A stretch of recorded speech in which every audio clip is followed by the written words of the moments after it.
Okay.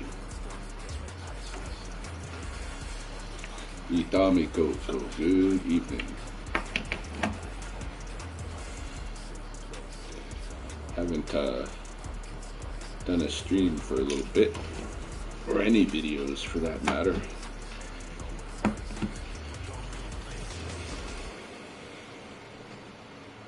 Been all caught up in the holiday affairs.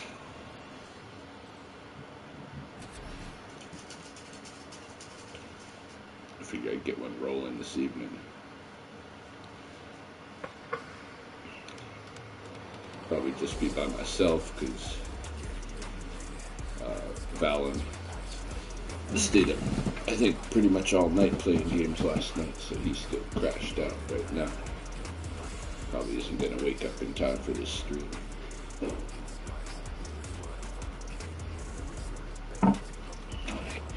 I don't know if y'all can hear me good if I'm not holding the controller right by me.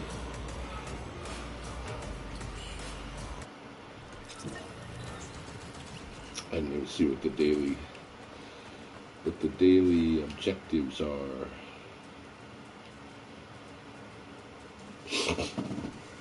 I have to look at that when I'm in the lobby again or something. But let's see. Can I go to them here?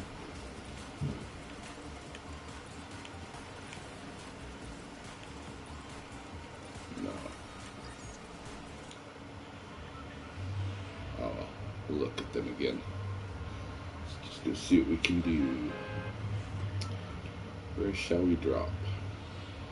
We go back here by the bridge, in the city by the bridge. Foxy Floodgate, is that what it's called? No, it's this other thing. Seaport City, there we go.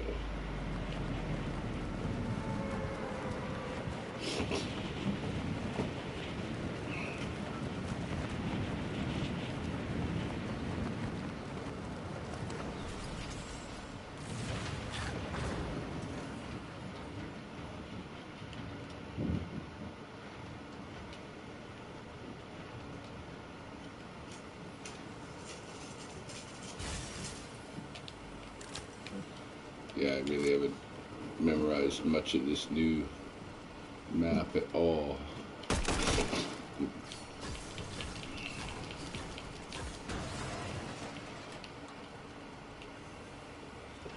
New or old map, I think this is recycled from the previous run, but one that I didn't participate in, so I don't know it.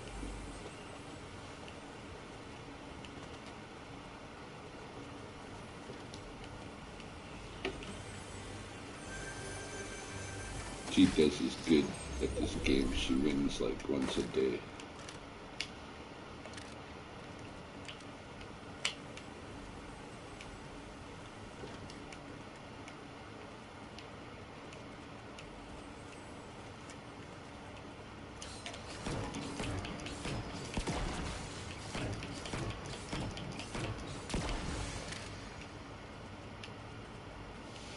I'm wearing a shirt that I got for Christmas. One I specifically asked for.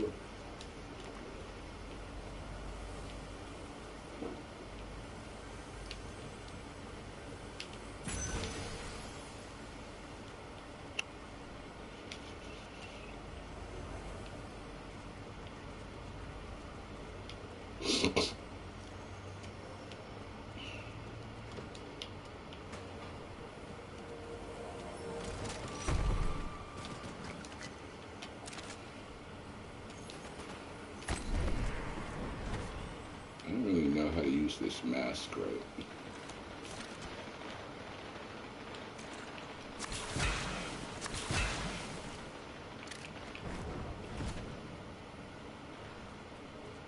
I'm going to try to figure that out. I've seen Des using it to pretty good effect. You can cast yourself other places. Let's see. Let's go like, let's go over here. Hey, there we go. All right, so I kind of figured it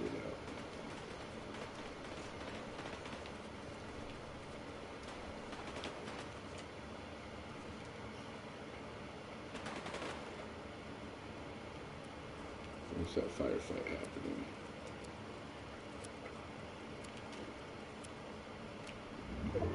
There.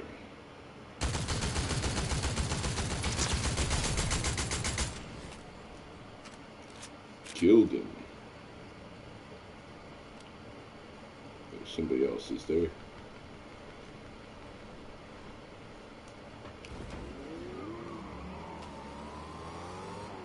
Somebody just grabbed a vehicle and headed out.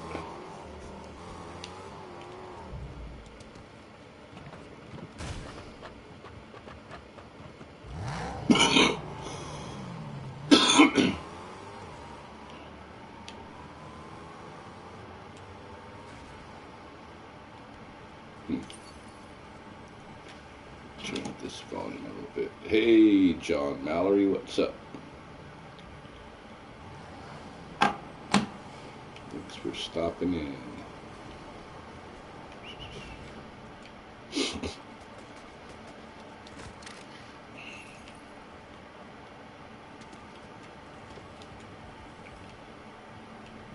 My eyesight's getting worse and worse.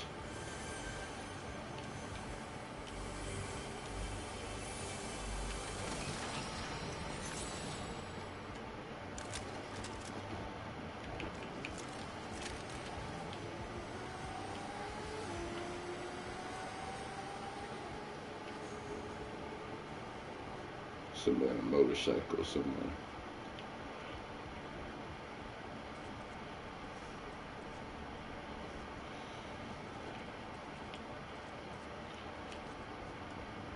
But where's the downstairs from here?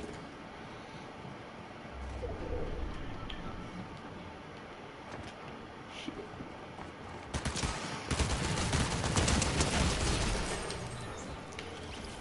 Fuck.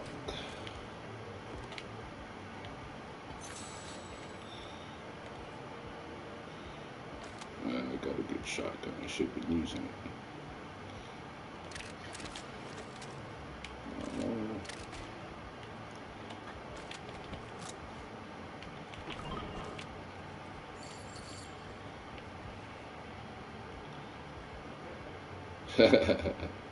Yeah, this game's pretty cool. I don't get tired of it, even though it's considered a kid's game, I guess, but yeah, it just, they change it around, they change things around enough, is often enough that, you know, like it's hard to get tired of it.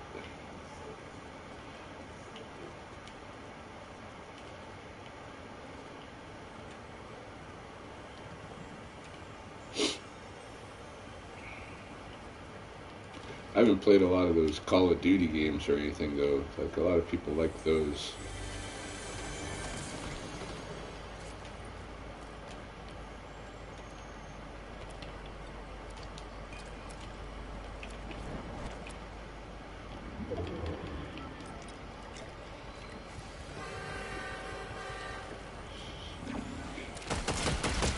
Oh, shit.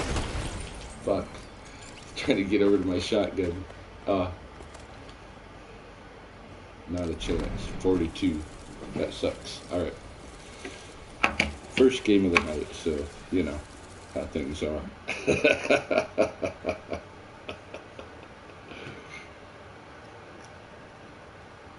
Yeah, it got blown away. I'm drinking adult eggnog.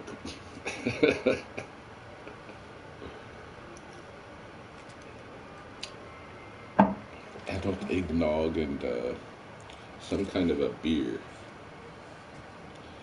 What is it called? See, my eyesight's getting really bad. It's called digital dopamine from Analog Brewing.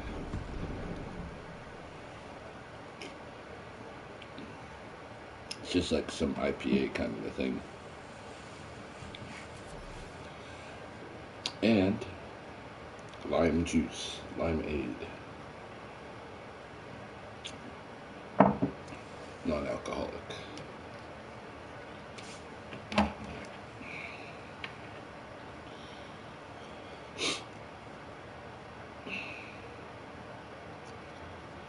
I love the artwork that they do for these, like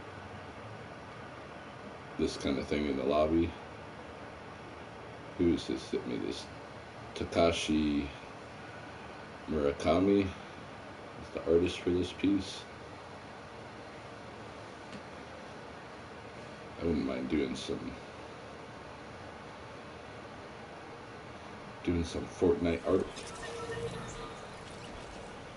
What kind of graphics card? Oh, I just have I'm using a PS4. It's not even a PC, so I don't have a graphics card or whatever. Just use a PS4.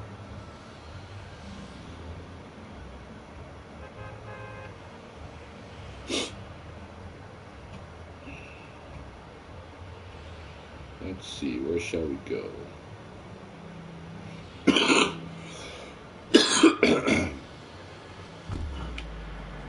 Had a bit of a cold over the holidays.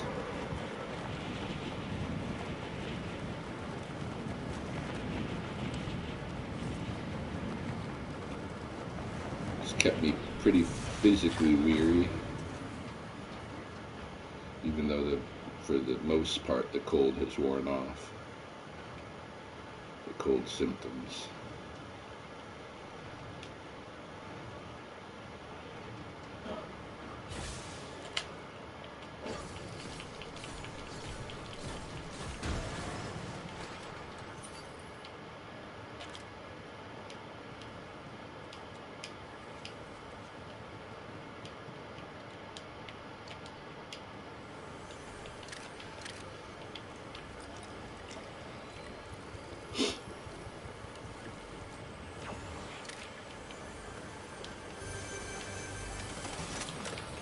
Oh yes, the katana. That's good shit.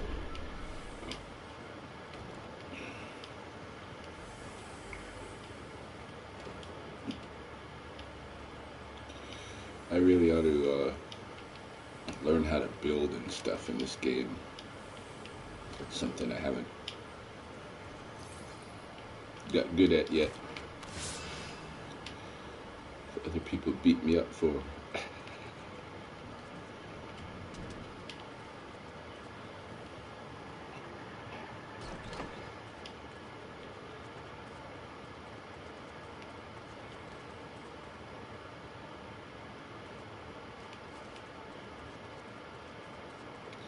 What do you mean it goes deep?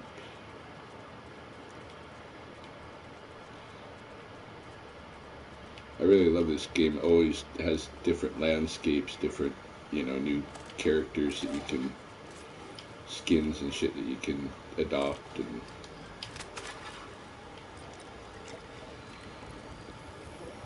like the customs. Oh yeah, it's really, this is a really cool, like, I think they should do this, like it's all Japan right now, the landscape. But it changes, and I think they should do this like for a bunch of different places in the world. That'd be cool to like have the game map change geographically all the time to different places of the world, and have it be like as deep as this, you know.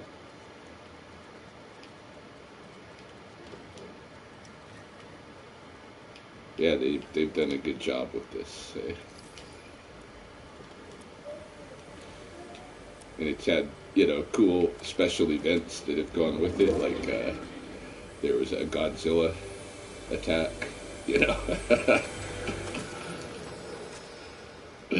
So everybody's had an opportunity to fight Godzilla. Yeah.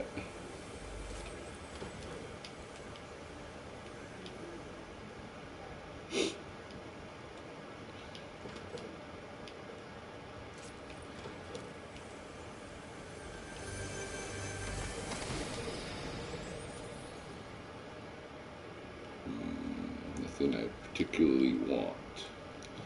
I like my katana. In the close quarters areas, these swords are right awesome.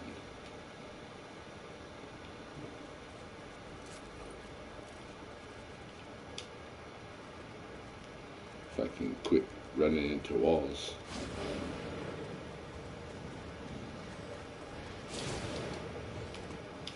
And they make you, give you the ability to run pretty cool like that, you know.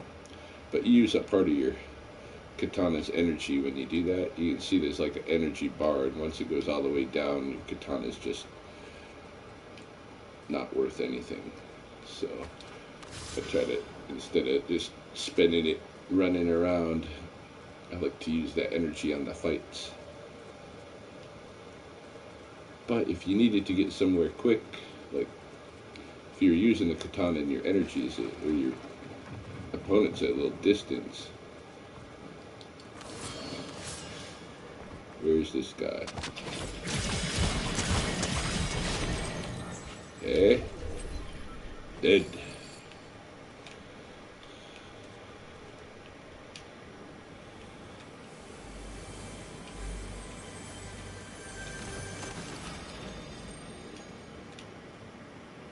Yeah, the katana usually wins if you're right. If you get in, if you can close that gap quick enough. That's why you have that speedy run with it, so you can close the gap if you need to, you know.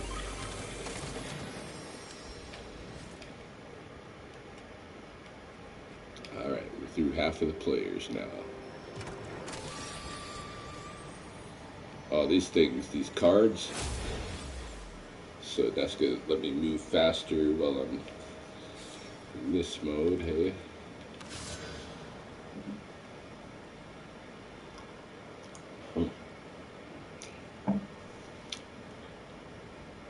Let's see.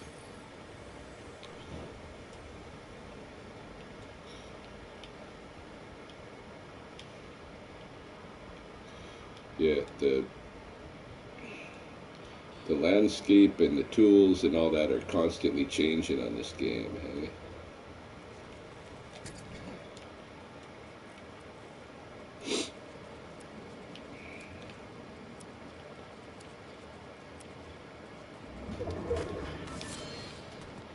It's hard to get tired of it, but then you do miss stuff that you had the opportunity to use in, you know, previous versions and stuff. You know it'll be back again, but yeah. Yeah, Fortnite, and it's a free game. You know, you don't have to pay anything, so why not download it? It's freaking awesome. They make your money off of, they make their money off of getting you all hooked on it, and then you'll buy V-Bucks and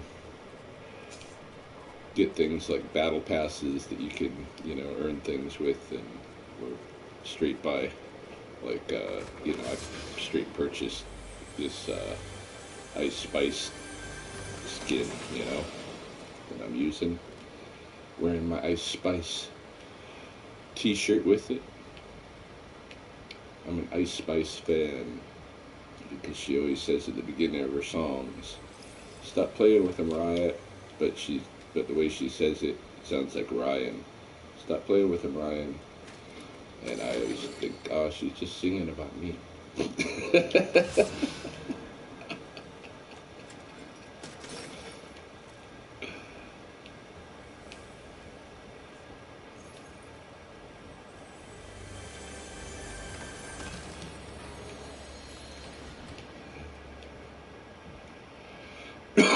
Down to 35 players left.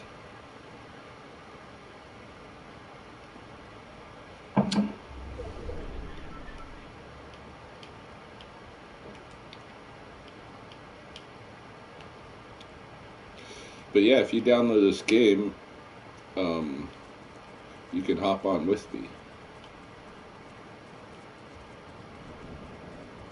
I've been having a lot of fun playing with Valen, but Valen's way better than me. My 8-year-old here, he's way better than me. So he gets frustrated playing with me.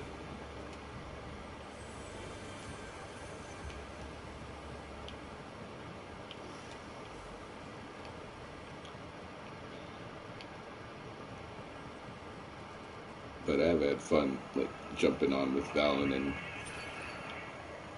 some of his aunties and uncles and cousins and stuff, playing in big groups.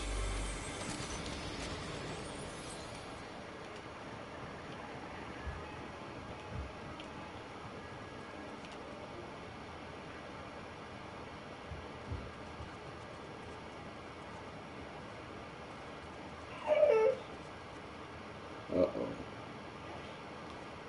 The baby is a-stirring.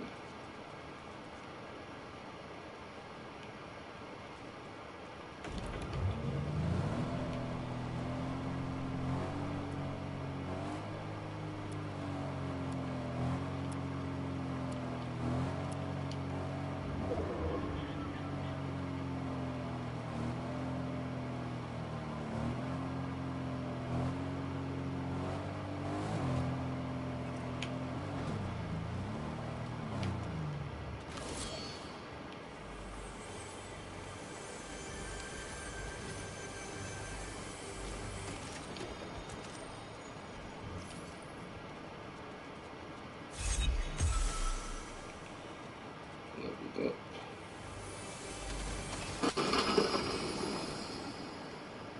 Yeah, whenever the game takes a significant change, you also go back to level 0 and start working up again.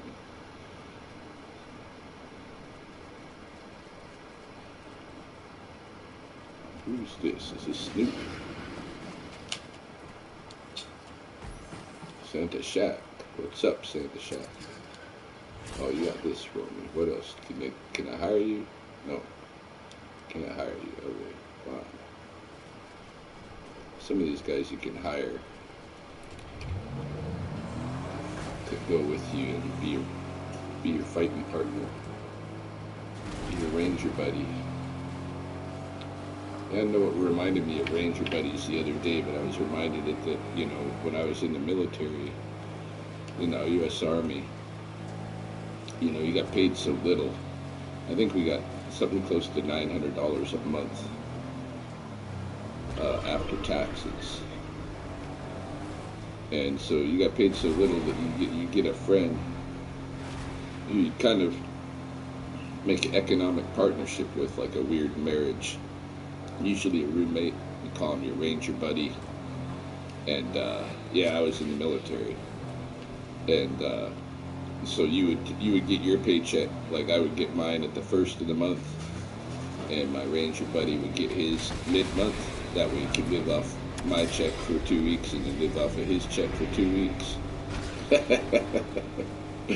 Not have to try to be so disciplined to make not even $1,000 last all month long, you know, which is what they're basically expecting you to be able to do.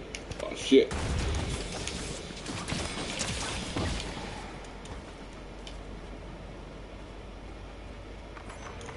Shit. What the fuck?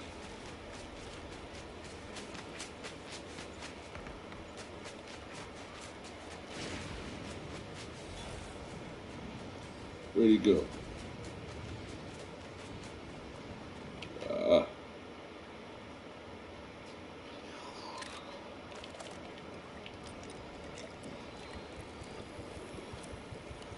I am 52 years old.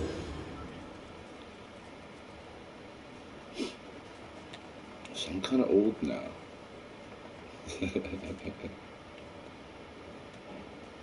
Want the twin fire auto shotgun? Yeah. Yeah, I'm 52 years old. But yeah, I was in U.S. Army Signals Intelligence. I had a top secret clearance. I worked live missions, but never had to deploy outside of the country to do it.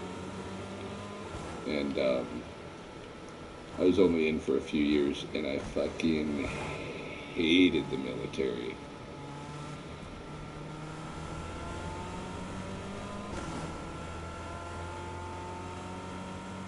It gave me a complete, like, identity crisis to be in there.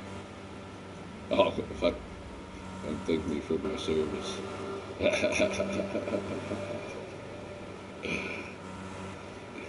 Yeah.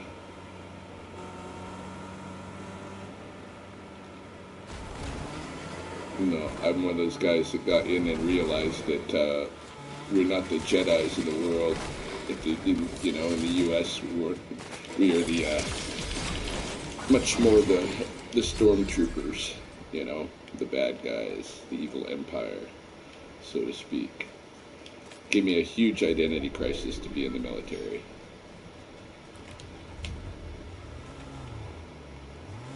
I had to reconfigure everything that I knew about, what it was to be American at that point.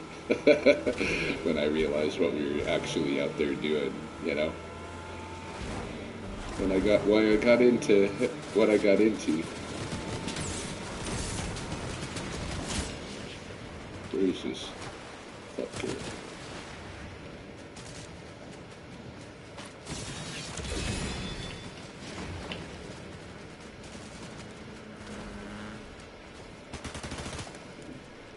Where are they? Fuck. Fuck. Why is my guy stuck? Ah, eighth place. That sucks. Well, at least he's in the top 10. My guy was like frozen there for a second.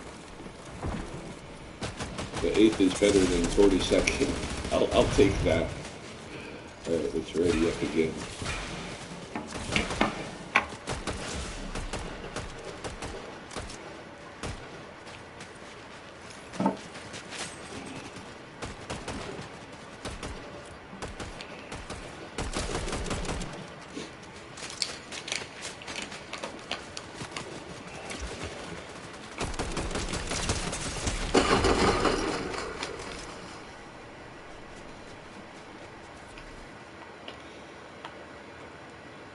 Yeah, if it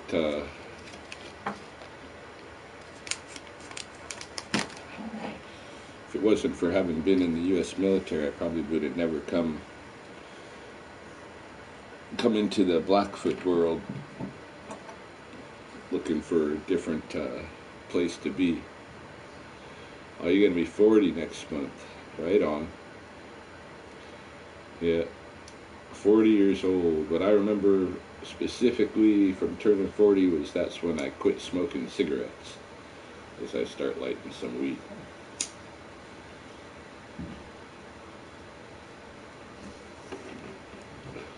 But yeah, I was a heavy smoker for about 20 years. Quit smoking cigarettes as soon as I turned 40. I just figured I'm too old for this shit. Cold turkey. I put it on YouTube. I've been on YouTube since before I was 40, so I think there's 3 or 4 Ryan quitting smoking videos on YouTube on my channel.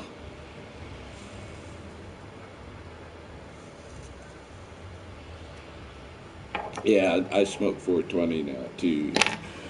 I did for a while I was when I got out of the military. I smoked weed while I was going to school in Boston for a couple of those years anyway. And then when I came up here, I had quit smoking weed and drinking for a while, for a pretty good while.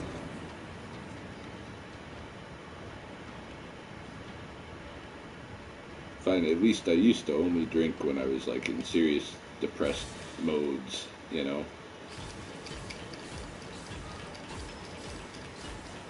Now I think it's more than that. But yeah, the weed too. The weed I quit when I came here, but then as they legalized it here, I took it back up.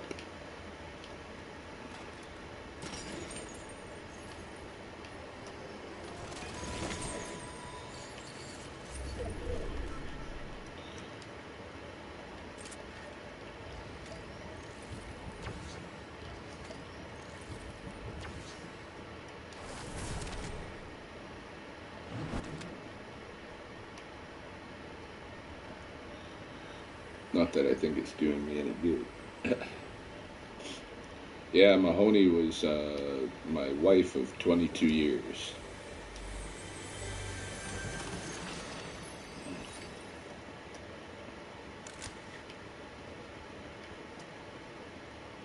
Yeah, yeah, we married pretty early.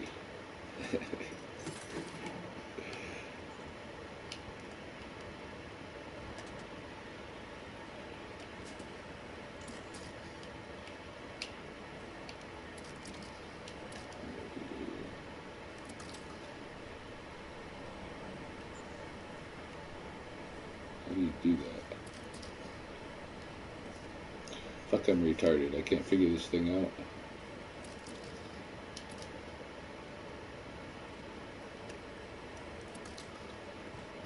Alright.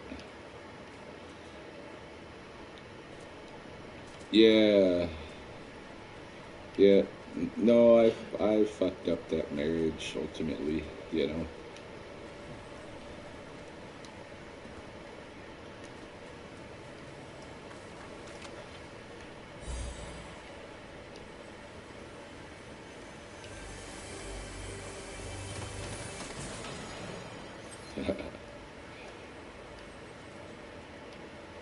Yeah, she's still a friend, but I don't talk to her much these days.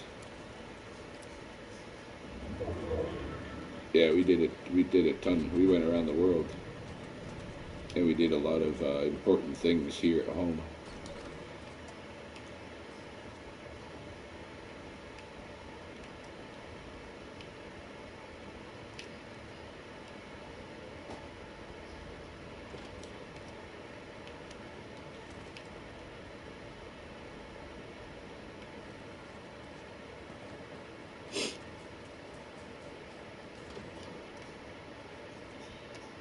We raised a daughter. Yeah, I seen my daughter over the Christmas holiday here. When I went shopping, I seen her in one of the stores. She works there. I didn't know she worked there. I just happened to see her, and I didn't interfere with her or try to say anything. I know she doesn't want to talk to me, so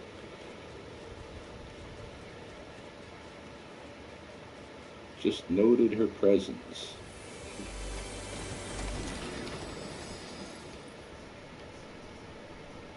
Yeah.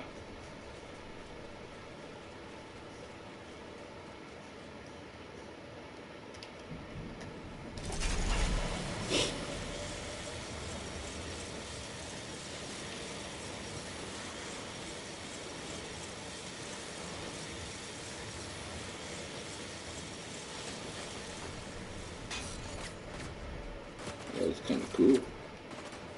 Somebody's shooting at me now, though. Where are they? Fucks. Shit.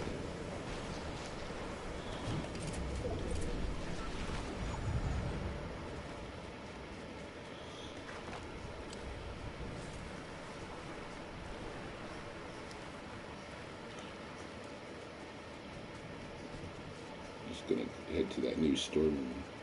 Uh, Boot camp was not really tough because you're kind of prepared to, that something's gonna be tough. So mentally, like, boot camp was pretty much a breeze for me. I did get into a fist fight first day in. Um, there's some of that kind of thing that goes on there. Like, that's probably the worst thing about boot camp is that you got to be prepared to fight with other guys. Like if you're in prison or something, basically. um, Second worst thing about it was definitely the gas chamber. Getting put through that exercise, but yeah, yeah. They put you through a little bit of torture. When I was in basic, it was 10 weeks. I did it at Fort Dix, New Jersey, and at that time You know, they weren't supposed to, the drill sergeants weren't supposed to get like physically violent with you, but they did. Hey, they still very much did. So there was that factor too. I never got on a drill sergeant's nerves enough that I had to experience that, but I got to see that quite a bit. Hey, I got to see guys getting punched out by the drill sergeants and stuff. I got the one thing that I did where I got in trouble in boot camp, in basic training, was me and these three other guys. We got a hold of a razor blade. You know, well, you got a razor blades anyway to shave your face, but we started shaving the, like, as our hair, because they take your hair out, right? And everybody's bald. And then we started taking our face razors and shaving, you know, the sides of our heads, so that, you know, we're just kind of having a kind of high and tight kind of look as it grew back in. It didn't just grow in as a fuzzy peach kind of thing. And because we were looking different, that pissed off the drill sergeants. So they brought us into their office one day, the three of us, and they took a razor and brought it back down to skin.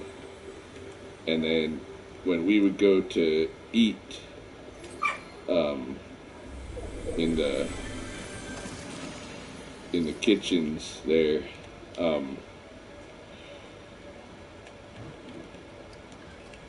there's always a big long line, you know, you're waiting in to get up to, and the drill sergeants would wait for us at the end of that line, like as you started to get into the kind of like where there was food and shit. They would be right there at that junction.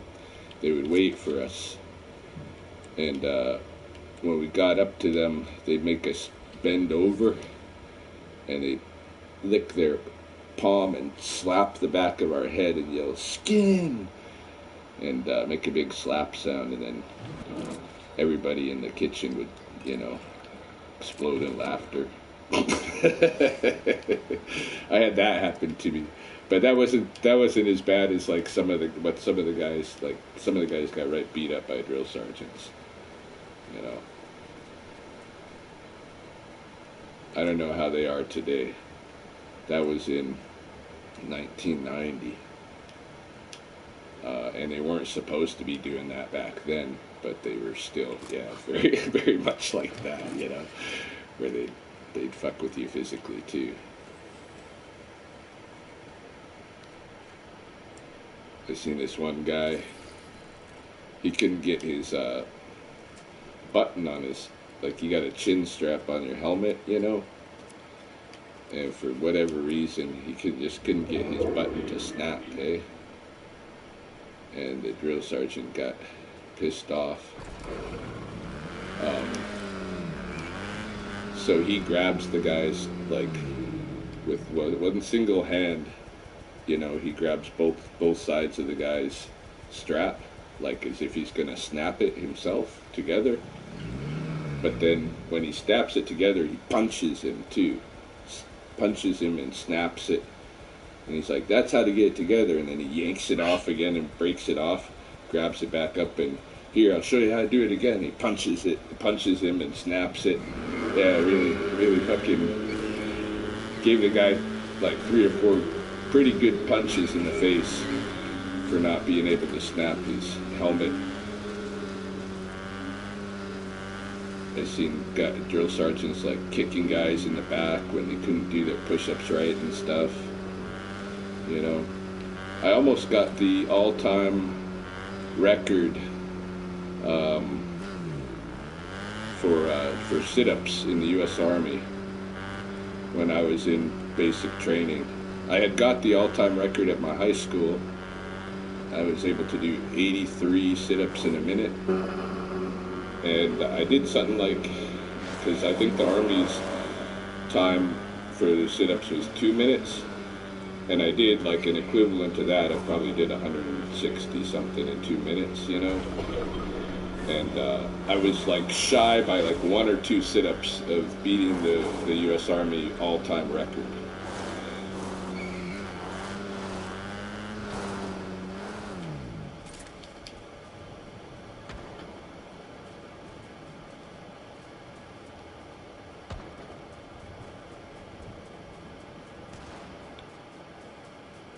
Yeah, that would have been cool to like pursue trying to finish that up and get that record.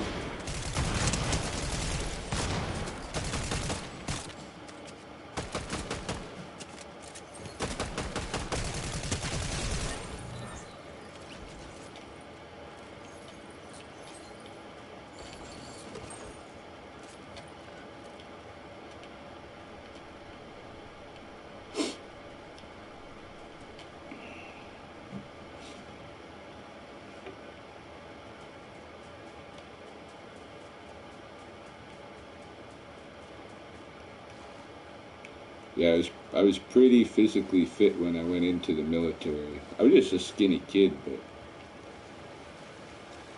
at that time I was like doing a lot of martial arts, like hard kickboxing, and I had been I had been fuck doing a lot of weightlifting and stuff to just kind of prepare myself for the physical tax of being in the military. 14th place, damn. Yeah, I prepared myself a lot to go. I was planning to have a military career from the time I was like 12 years old. I knew exactly what I wanted. I wanted to do special forces. But I had the wrong idea of what they actually did in the world, you know. Like, my understanding was that you go to places with indigenous communities that are being disrupted by kind of dictatorial governments and such, and then you help arm and train those indigenous communities to kind of overthrow that whatever's going on with them. But that's not really what you do. I mean, you kind of do that, but then the reality is it's like a 10-year game plan where once you've gone in there and taught them that stuff and armed them and shit, and they start creating disruption, then 10 years out, then the U.S. has it's disruptive enough that the U.S. has a reason to come back in there and fight against the very people that they, you know. This is what happened with the Taliban. You know, while I was in high school, the U.S. Special Forces were training the Taliban. You know, training them and arming them. Oh yeah, you got a colonel, worked at the Pentagon, he's a fighter pilot. Cool. Yeah, me, I just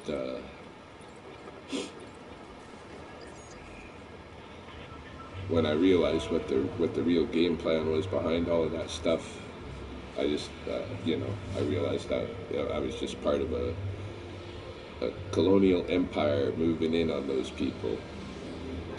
And one of my cousins didn't go into the military, but instead became a professional geologist and started hiring himself out at these wars into these war zones to go work for the government and affiliated companies in mapping and extracting those subsurface resources from those places. That is part of what the U.S. government is really after when they choose what kind of conflicts to get into, you know.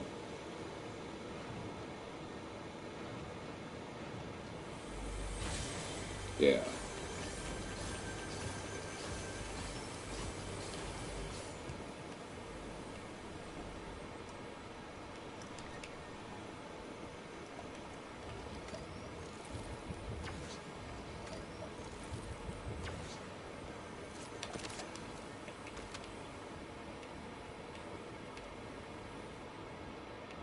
I mean, there were aspects of the military that I had fun with, you know. But overall, it made me have a big fucking identity crisis because I no longer could feel like I'm part of a team of the good guys in the world, you know.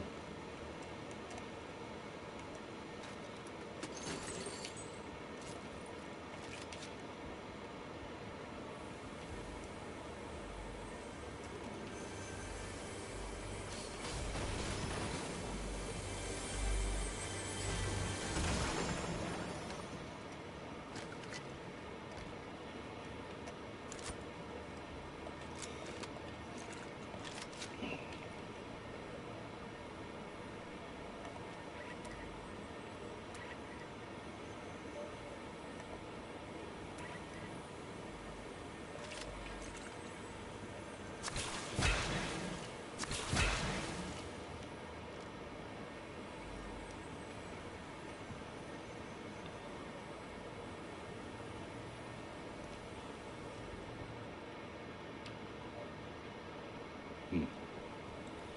Something's glitching out here a little bit.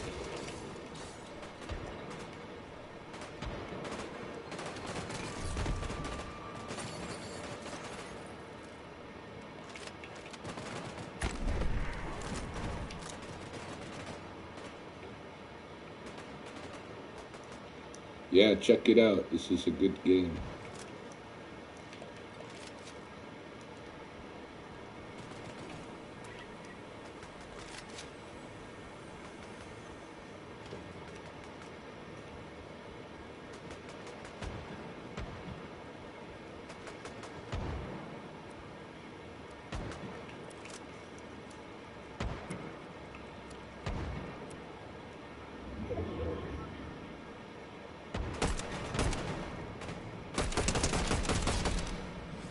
Killed one.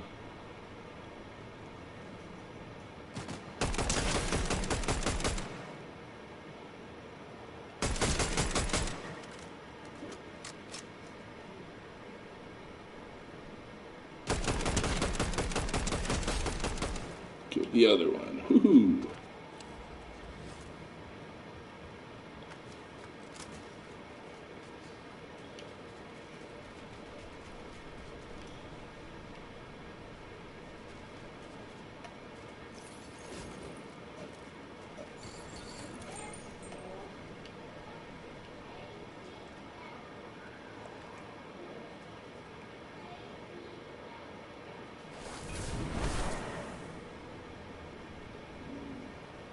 Oh, it's got 0 things left. Fuck that. Not the same assault rifle.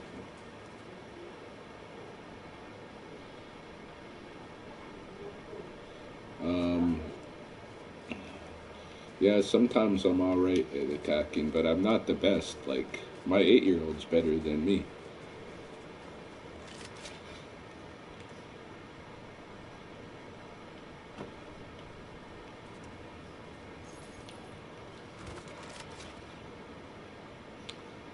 And I never, since this is kind of a kid's game, I never know who I'm playing against. You know, those two that were fighting right there, they could have been like, you know, 6 to 10 years old, you know. Here I am feeling good about myself because I shot him.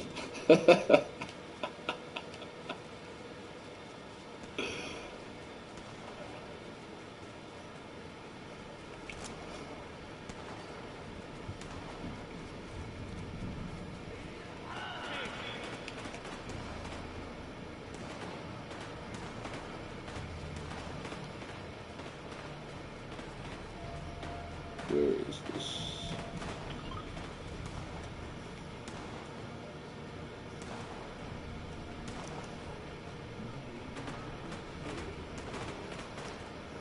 I hear it. I don't see it.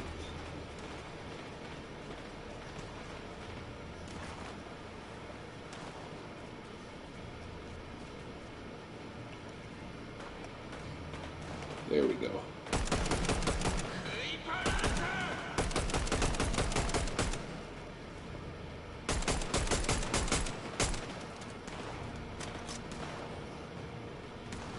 Is that a boss or what is that? Big ass guy.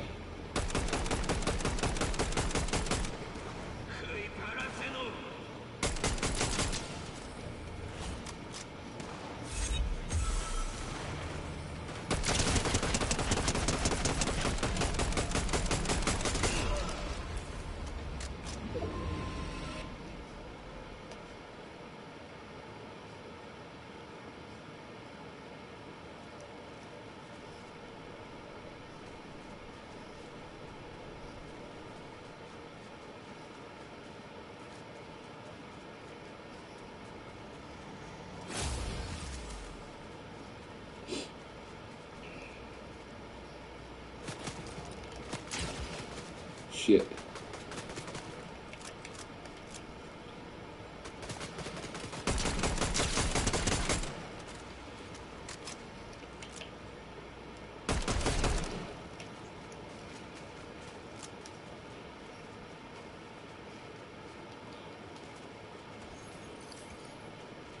I don't know why I can't even see what my shielding and health and stuff is at.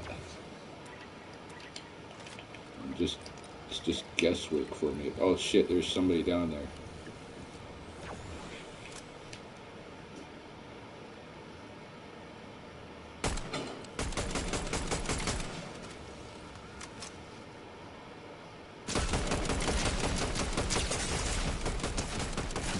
Oh fuck. Well. Hey, what's up, C? Jordan? How goes it? Speaking of Spicoli, I think I'll have a little smoke in your honor. My Christmas was good. It was probably one of the better Christmases I've had in the last decade. No drama. You know, everything was nice. I had kids here, so got to like play up the Christmas stuff a little bit, you know. Had a nice Christmas Eve. We all went out in costumes to one of the local parks, and I was in my full out Grinch costume, and the boys all had their costumes from Halloween and stuff on. Having fun with the other kids in the playground, you know, just putting on a show. Went out to eat at Denny's, the same Denny's where Marilyn Manson got his ass kicked.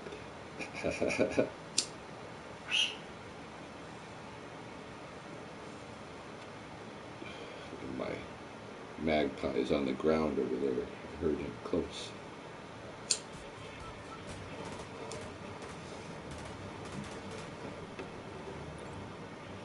Yeah, I like Denny's.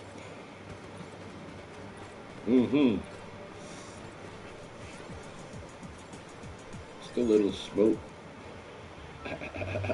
Yeah.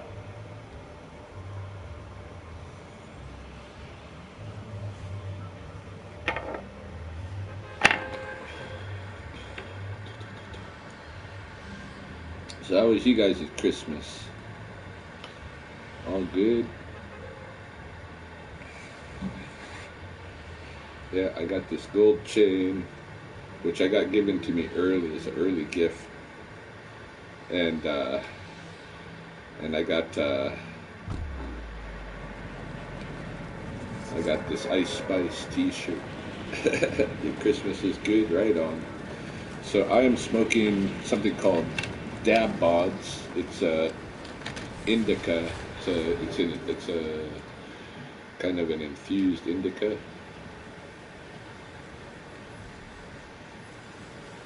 You can get Dab Bods in sativa too.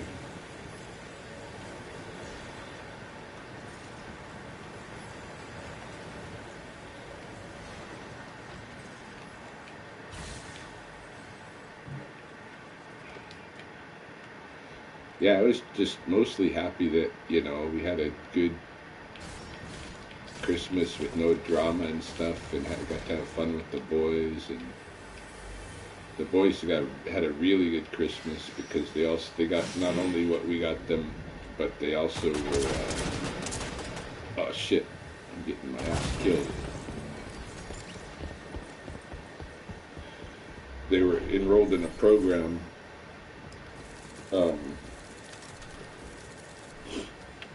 And they got a bunch of stuff from Santa through this program. Like, we got 2 big garbage bags full of presents through this program for them. That were just age-graded presents. But really, good stuff. Some clothes and toys and stuff. So they had a killer Christmas. They got a lot of stuff.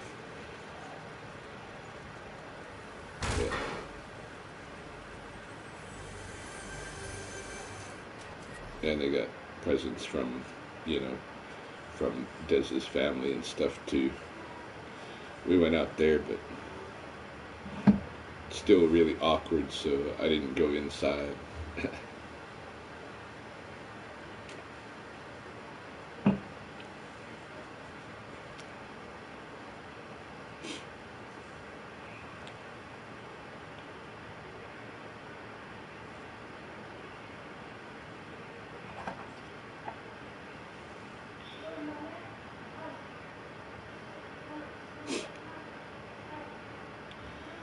Yeah, Christmas in Florida must be like Christmas in Louisiana, it just doesn't ever even feel anything like Christmas,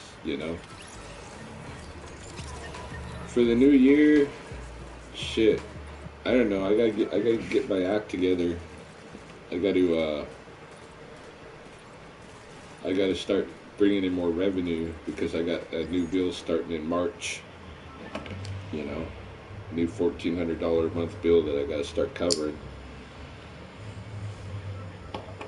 So I gotta figure out a plan for that. I gotta finish my taxes from last year and this year, like pronto, so that I can apply for a consumer proposal, which is basically like a kind of a bankruptcy, but it's gonna help me sort out my credit and tax debt and get me on an affordable payment plan for those. Something like $300 a month to pay back on a $100,000 debt, but I only got to pay it for 6 or 7 years, something like that. But yeah, I've got to get that stuff together. So I've got to get I got to do taxes, the things that are in my mind, like all the time that I feel like I'm procrastinating on, that I am procrastinating on, that I need to do, is finish up those taxes, and then get a resume or something together so I can start looking for some kind of work to at least do until summer, if not later. I need some extra revenue. It's just haven't been able to put it together myself yet. Enough. So might have to get some employment together. Oh shit! I don't want to be in there. Big boss or whatever. I always end up in there, getting myself fucked over. I forget that that's where that boss is, and I go in there weaponless like this,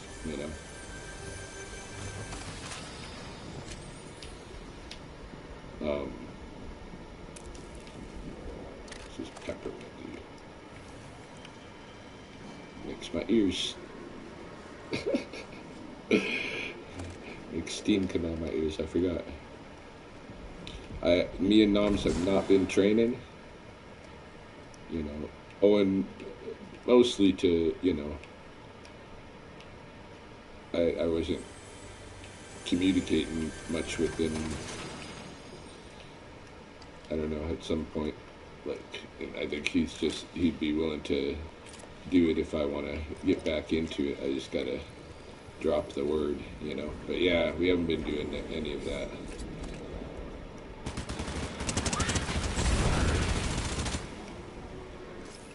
Probably shouldn't have done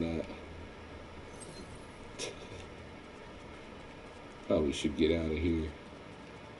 Just pissing off the spirits.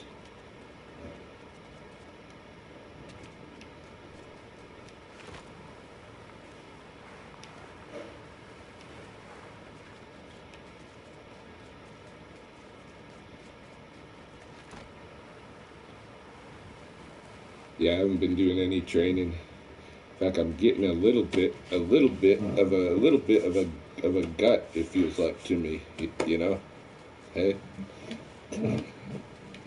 it's noticeable with, you know, some things that I wear. Des has noticed it.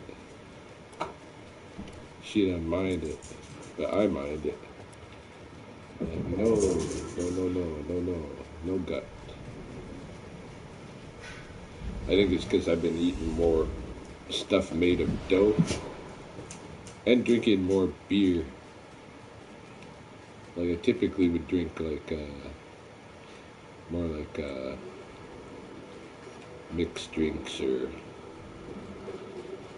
you know, or even like White Claws and gay shit like that. But I've been drinking more beer lately and eating more stuff made of dough. Normally I just eat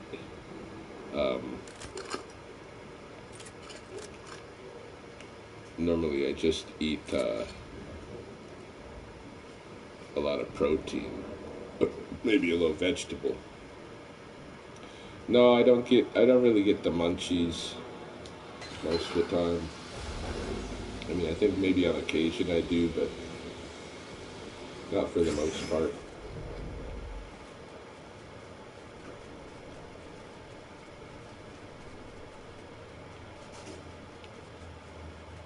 But yeah, the last little while I've been eating pasta, I've been eating bread, you know, pretzels, stuff made with dough. And a lot of eggnog.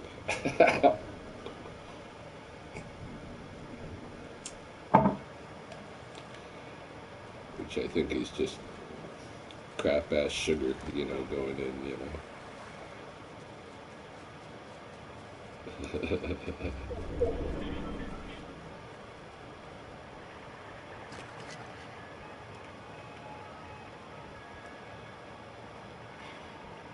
Yeah, the Christmas spirit. This is me fattening up for the winter. Yes.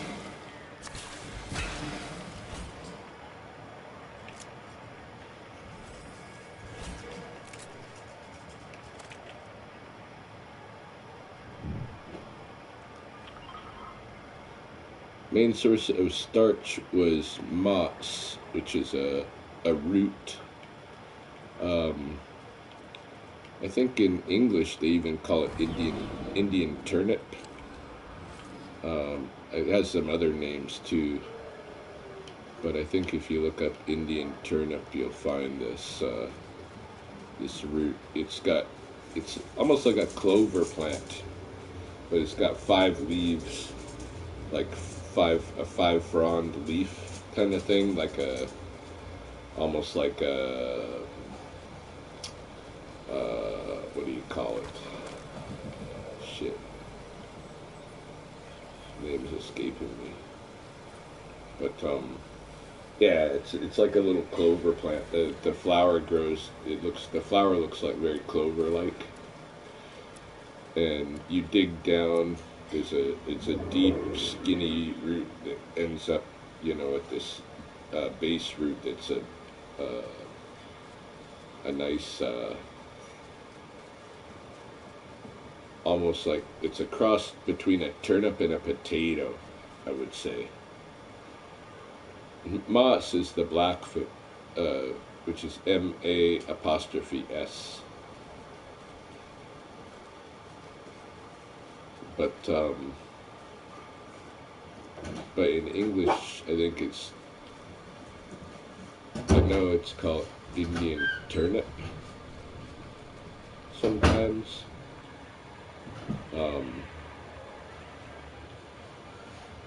It's a little, like, kind of low to the ground cloverish plant with a five frond leaf, um, like a lupine type of a leaf. But lupines will have like seven. That'll have like five. Yeah, that was the main. That was the main starch, and it's not easy to harvest. Hey, so I got a big appreciation for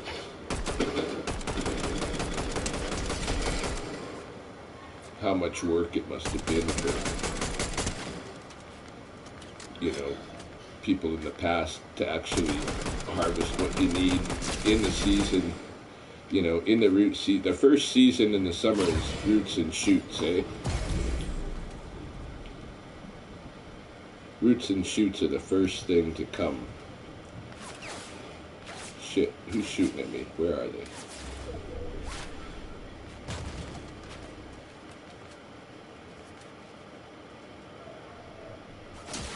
Oh, fuck. Yeah, still moss in Lethbridge. I've shown it on some of my videos.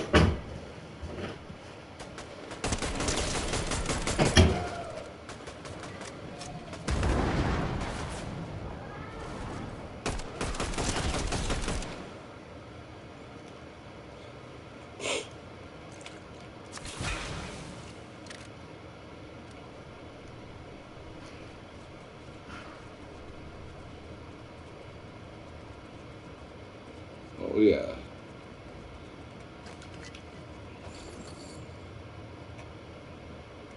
Navajo.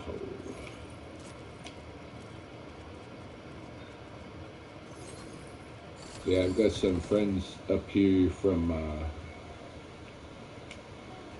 Sudina, but they're Dene speaking like Navajo. Yeah, there's no Blackfoot Navajo grievance. Let's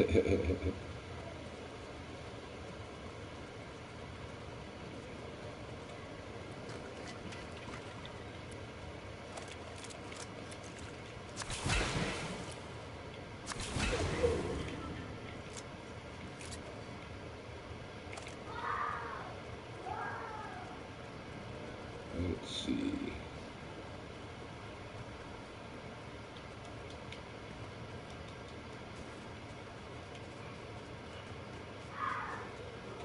$22 people left.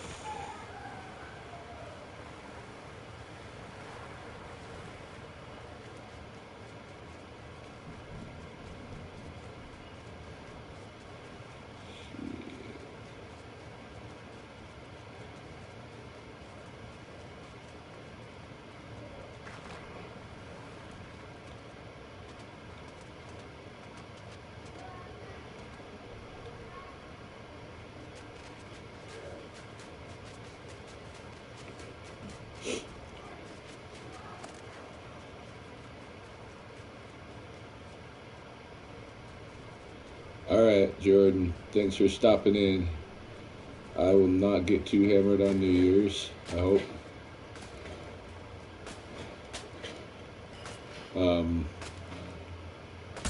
I mean, no promises, but...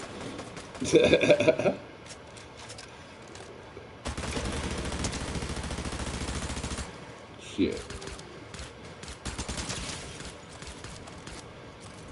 Fighting sucky.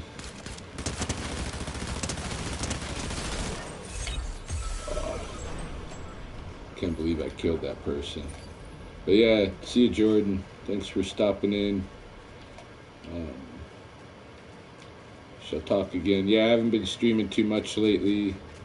There's some reason, rationale behind that and stuff, which I may talk about at some point, but it's just the way it's been. But it's also because I've been it's a whole different dynamic having, three boys I'm looking after and stuff, so I don't have as much Ryan time, But yeah, we'll talk to you later, man.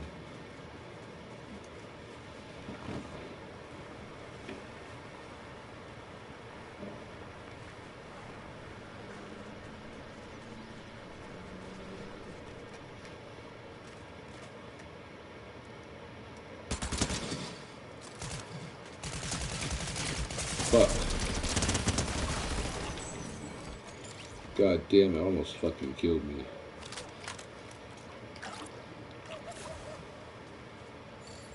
Nothing. What the fuck?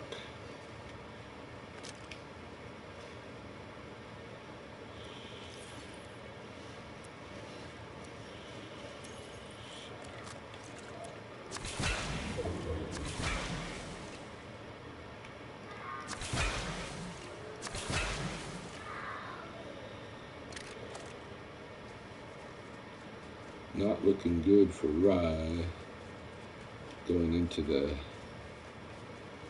top 10 with so little shielding.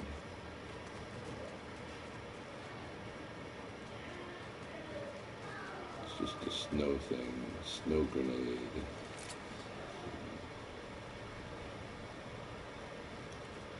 I like this wheel precision SMG. Let's try this for a bit. I gotta find some shielding now.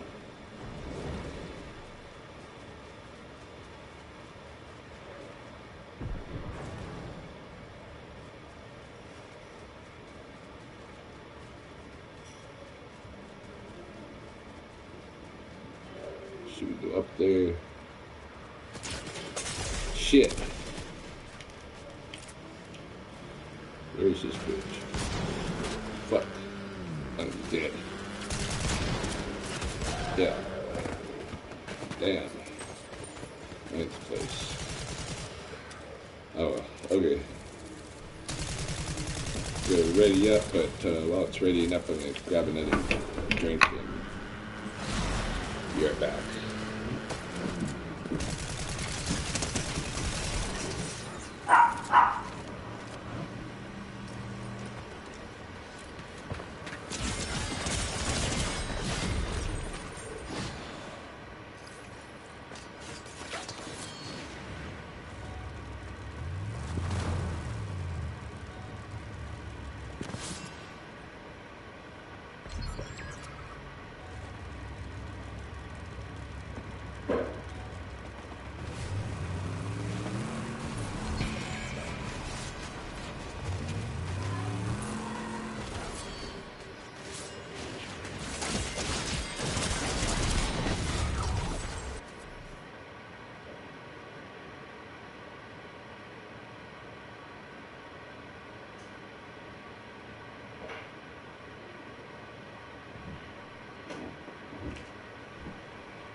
Waking up.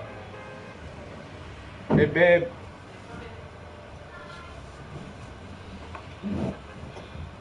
He's awake.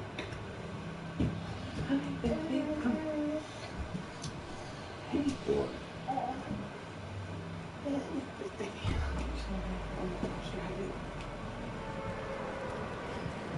Sleep.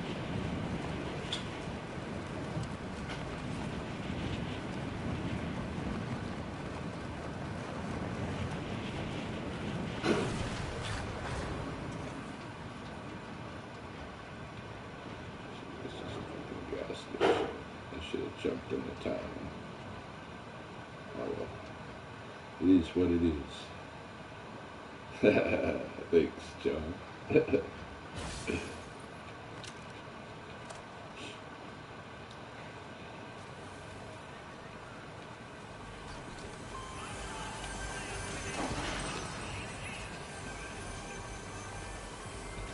Yeah, a lot of this stuff will probably be changing up here with the new year in Fortnite. I imagine they're not going to run this Christmas themed shit for too long.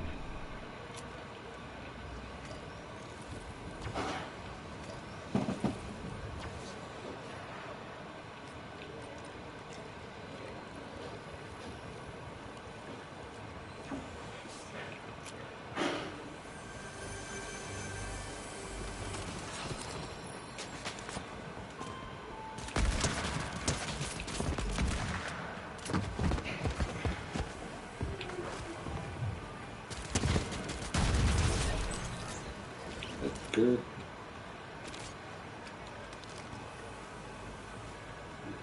Frog around and not get hit.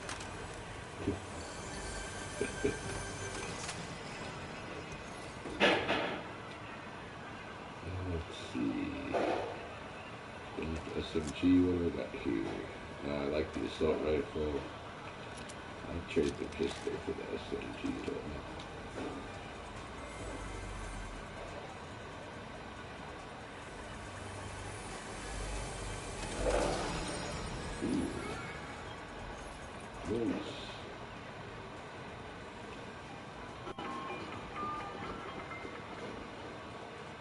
Alright, maybe jumping at the gas station wasn't such a bad idea.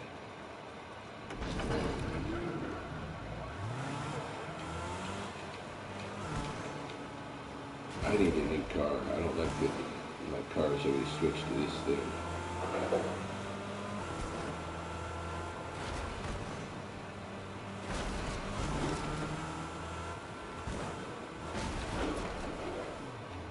Here.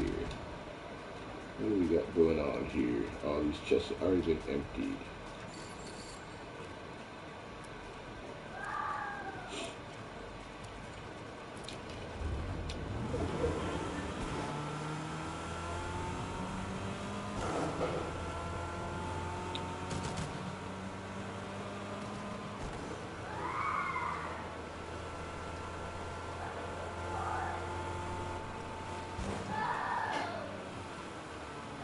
Kind of like Toy Story.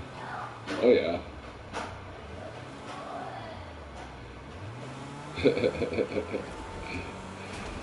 Yeah, there's all different kinds of vehicles, you know. I just happened to get this vehicle on something like a battle pass or something, and so now whenever I pick up any vehicle, it changes into this vehicle. I'm particularly like, there's other vehicles that I think are cooler, but not that this is bad. It's kind of weird in certain environments. And Vala makes fun of me. Goofy vehicle.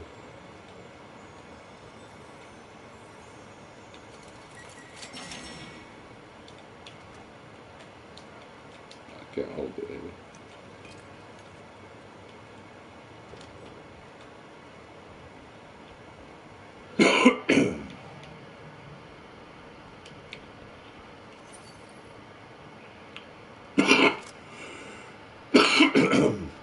Excuse me.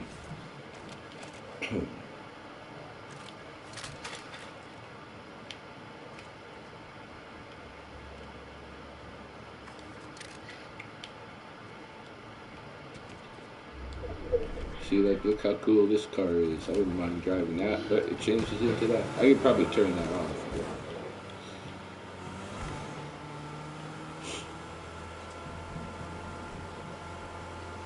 Some people own Teslas, that kind of thing, you know.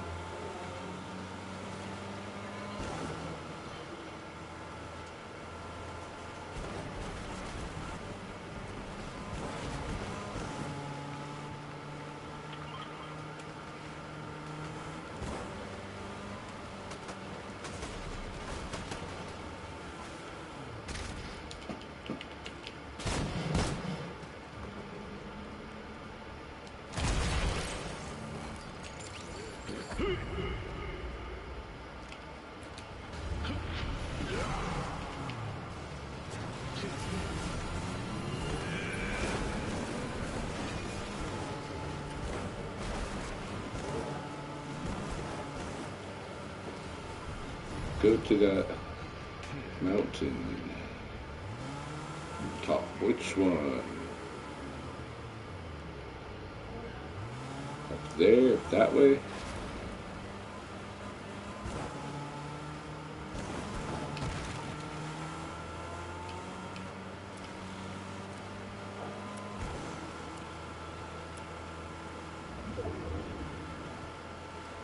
Alright, headed there.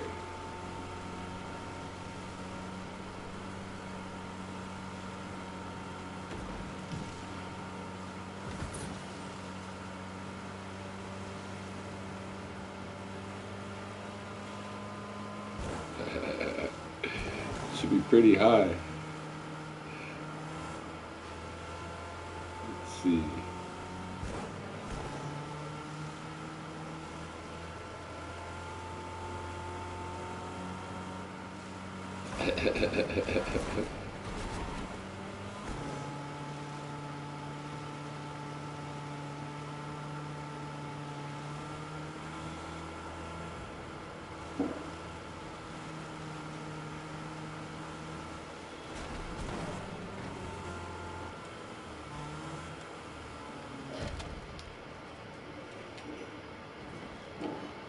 Here we are, overlooking the world. Yeah, I think that point might be the only higher point, hey?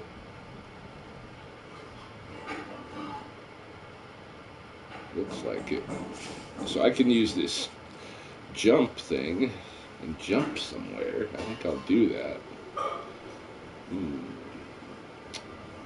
Where should I aim to land? I don't know, let's just go.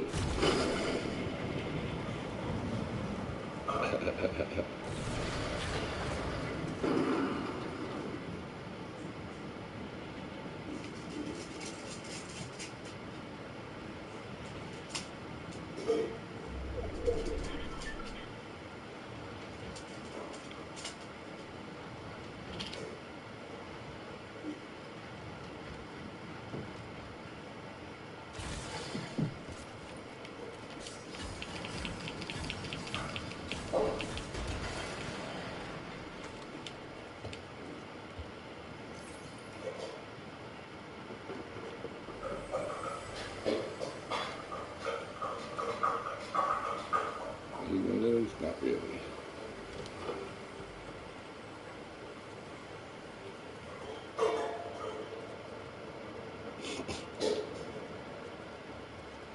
Ooh, a motorcycle. I like motorcycles.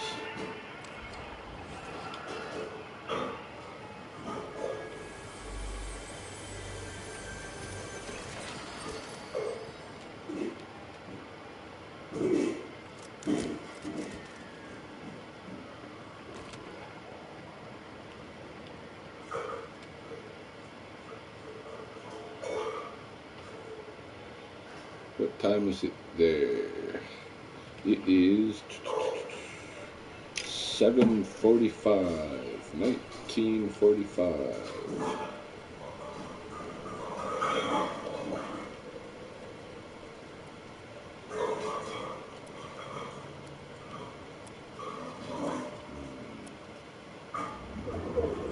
I want that motorcycle, but I also want to look around a little bit.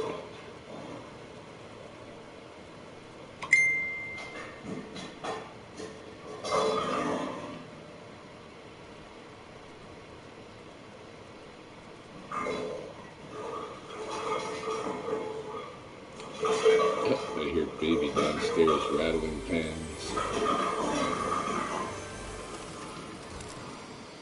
He likes to take those metal bowls, metal mixing bowls, and smash them around.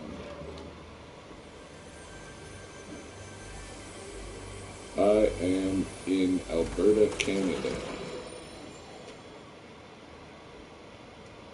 I left the States after my military experience.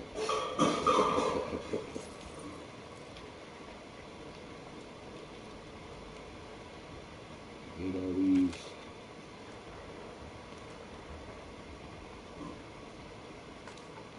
Oh, fucker.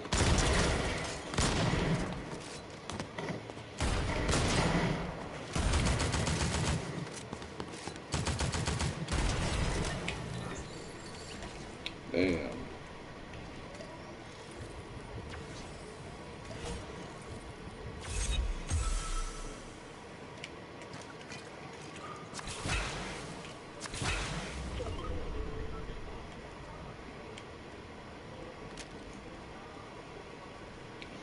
Yeah, I ditched the United States. So fuck that. But of course, you know, I still very much pay attention to what's going on down there. It is not really as cold as it used to be at all. Global warming is definitely a reality, it seems here, because every year our winters are easier and easier. You know, last year I thought I would go into snow removal as a winter gig, but we don't got no snow, you know. Used to be when I was teaching at the college up here, when we'd have our winter break, it would be cold, 30 to 40 below, and snowy, such to the effect that I could go into the coulees around town and poach deer. Comfortably, nobody was around, you know. Nobody was ever around because it was so cold. You know, some of the rock lickers and stuff might have been around now, but they all knew me and stuff. But yeah, but now, you know, I can't do that in town because we don't have the coverage of the cold or the snow. And it's been like that now for like probably the last 7-8 years. It's got warmer, warmer, warmer. 10 players remaining.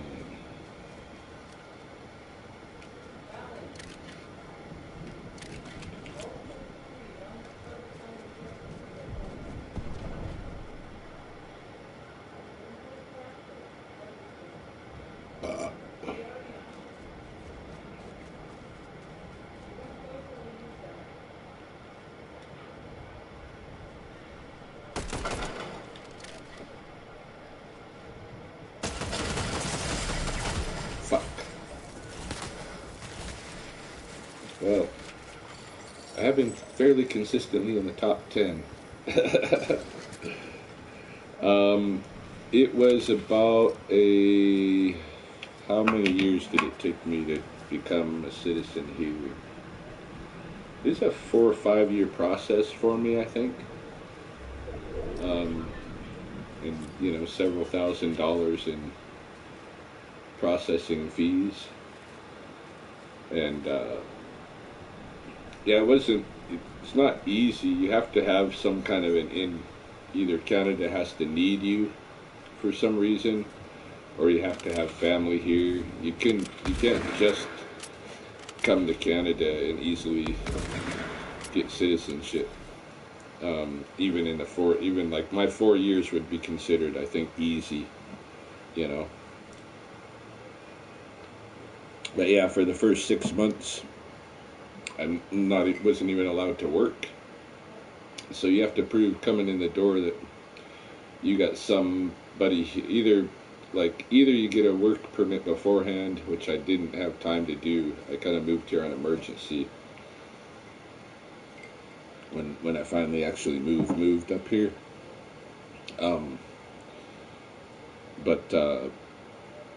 Yeah, either you got to have a work permit coming in the door, or you're gonna wait 6 months before you're legally allowed to work when you come up here, and you have to prove that there's somebody who's willing to like take care of you for those 6 months, or that you got the resources to take care of yourself in that time, you know. And there's a big test you have to practice for and stuff.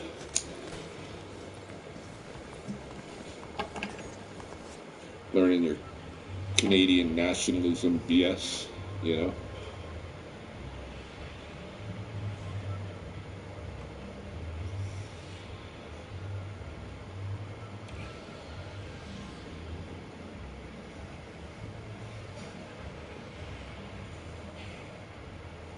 it's a process, and it's thousands of dollars.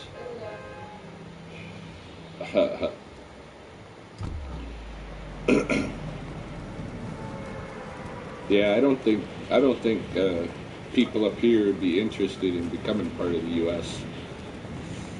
I heard that Trump is proposing to make Canada a 51st state or something like that, and he said something to the effect that like 50% of the people in Canada, are interested in exploring that idea, which I don't think is the case. No, like the reason I'm up here is to not be in the U.S.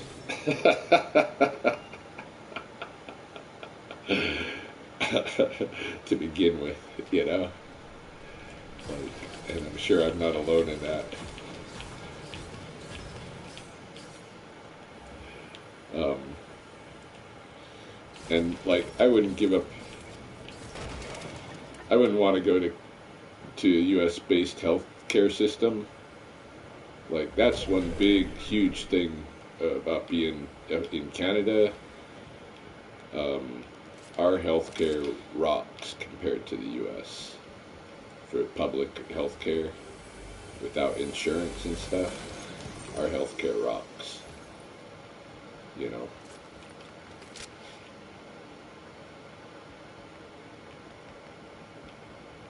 I don't take anywhere near full advantage of it, because that's the kind of dude I am. Like,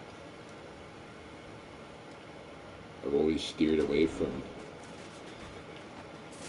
if I can, from medical assistance.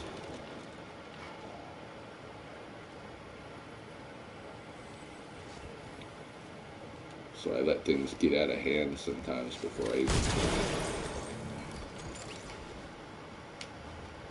seek help for stuff, but I could take way more advantage of the public health care that I have here than I do. But yeah, I wouldn't give it up for anything, because I know in an emergency, I'm taken care of, and there's not going to be any bill. I don't have to worry about shit,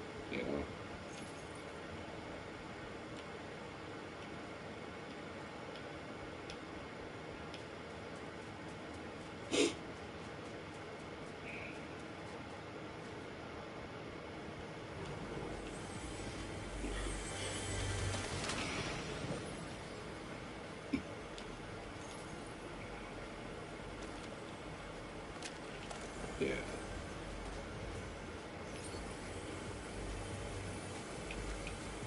Yeah. If I need an ambulance, there will be an ambulance, and there won't be a bill.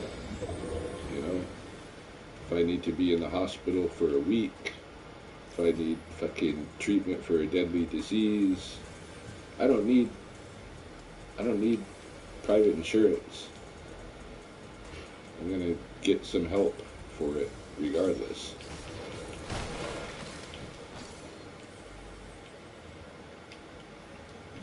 I think it's kind of like one of the hallmarks of non-civility in the U.S. is that healthcare is so privatized that most people cannot afford to have decent healthcare.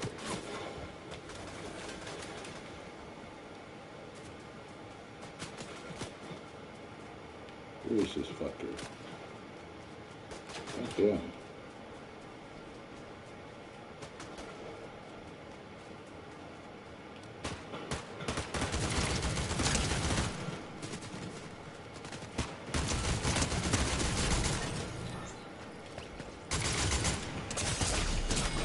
Oh, we got katana.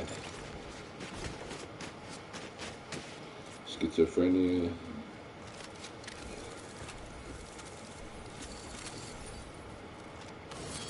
Yeah, so did they, you had to pay for those injections, I'm sure, right?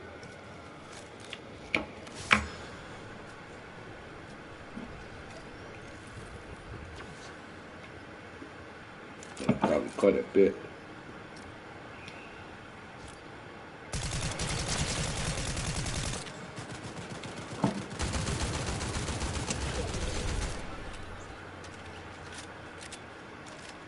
Yeah, the U.S. has changed a lot, you know, or at least its nature has become more exposed. Oh yeah, okay.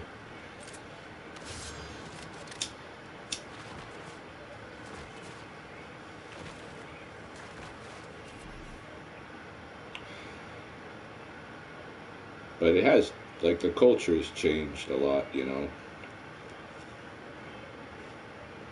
especially because of our, like, the online nature of everything now. Yeah, yeah, everything in the U.S. has become exposed, and that's again from us being able to have a totally public dialogue, you know, unfiltered like this. With everybody's got a freaking camera with them all the time, you know, video camera and photo, you know, decent photo cameras and everything. Like the cameras in these phones, the video and photo cameras in these phones are better than, you know, uh, like most of what you could have bought in the 1980s, right? And I can share this instantly with the world, anything that I'm seeing, you know. So, and then, like, I don't know, it's hard to keep anything a secret in a digital world. I think it's just going to make us all more honest, you know. Um, and I think that's kind of what it's doing to the U.S. is it's exposed. It's exposed. Uh,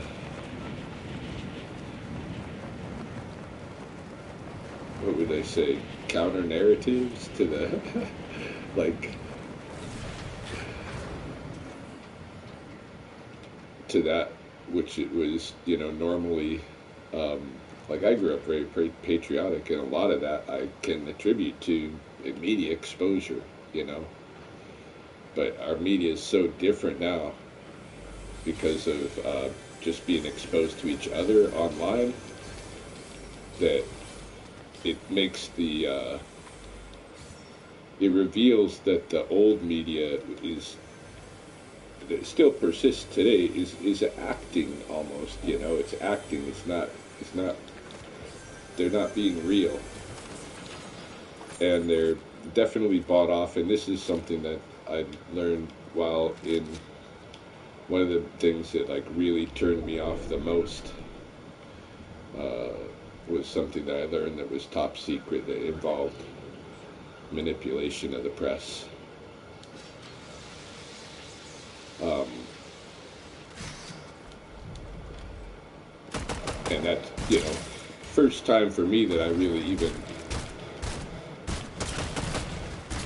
had any clue that the media and the news might not be honest, that the journalism might not be honest, you know, that everybody's like the stuff that you're exposed to in the major news media, it might be lies that are just in collusion with the U.S. military, you know, and that's the case. Eh? That really tripped me out when I first learned that. Now I think it's kind of like common knowledge to everybody, like because of this world we live in. But for me, you know, in 1990 or whatever, when I went into the U.S. military and kind of learned about this myself um, because of exposure to some top secret information. Um, like to me, it was a trip. I was like, oh my god, you know.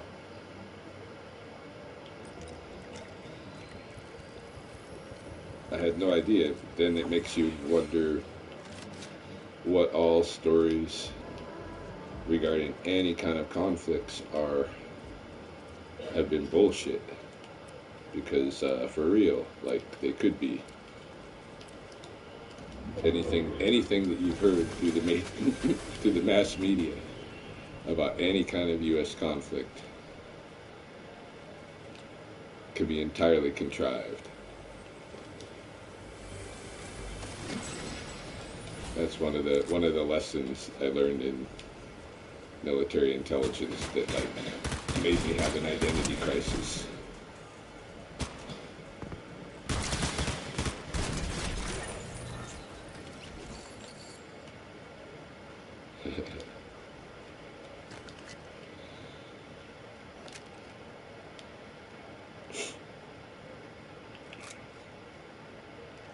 Yeah, I was pretty naive.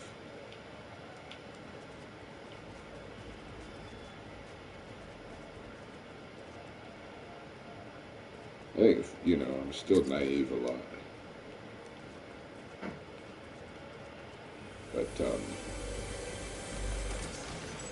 But much more, you know, I've got like I've been naive all around the world, so I have perspective on my naiveness.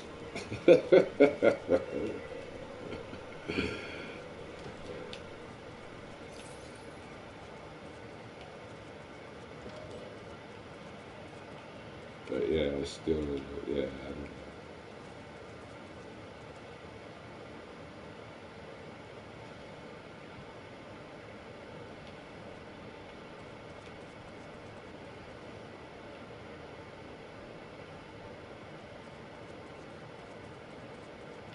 I find myself falling into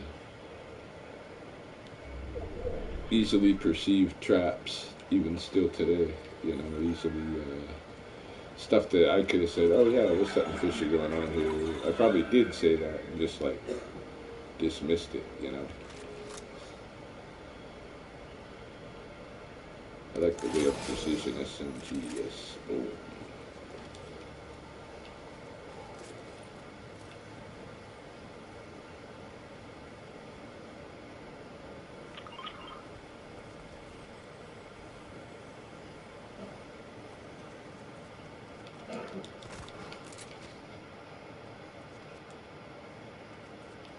Yeah, yeah, that's life, eh?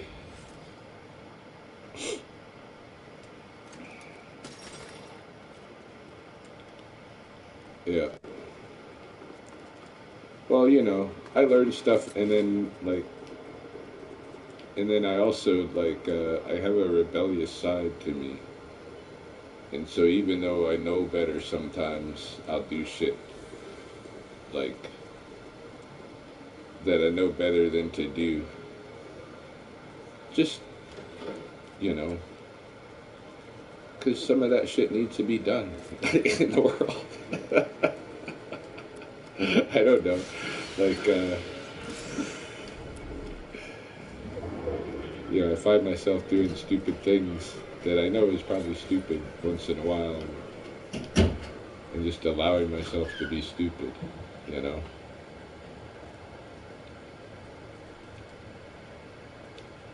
I don't know. When I was a little kid, I guess I told my mom uh, at some point. What did I tell her exactly? It was like she was asking why I was like not like really like doing what I was capable of and stuff. And I told her I don't want people to think that I'm smart. Okay, so like even as a little kid, I start acting. Um,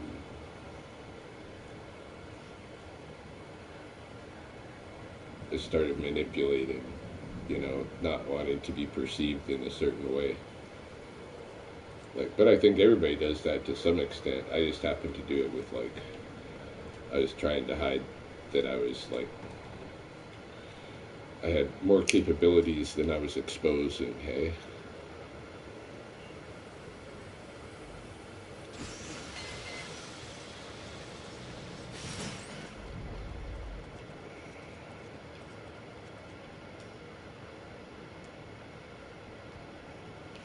yeah,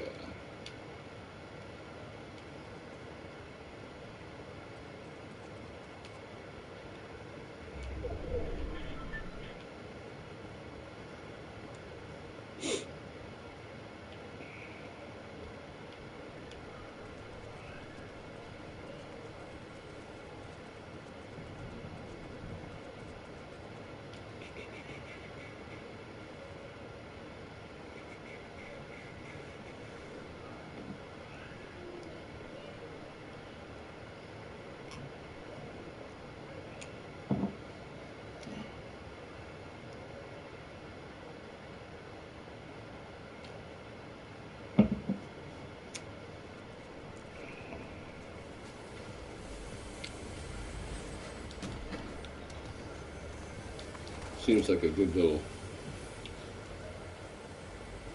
city to stick around in until, but whatever it is, unless the storm kicks me out of here. It's a good environment.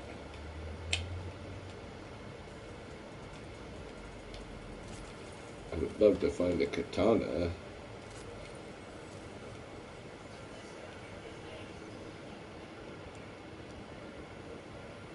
Oh, excuse me. Yeah, I'd like to visit Japan.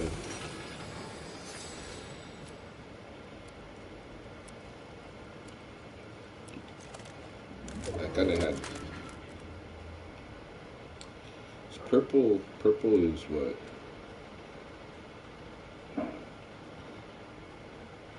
Rare compared to...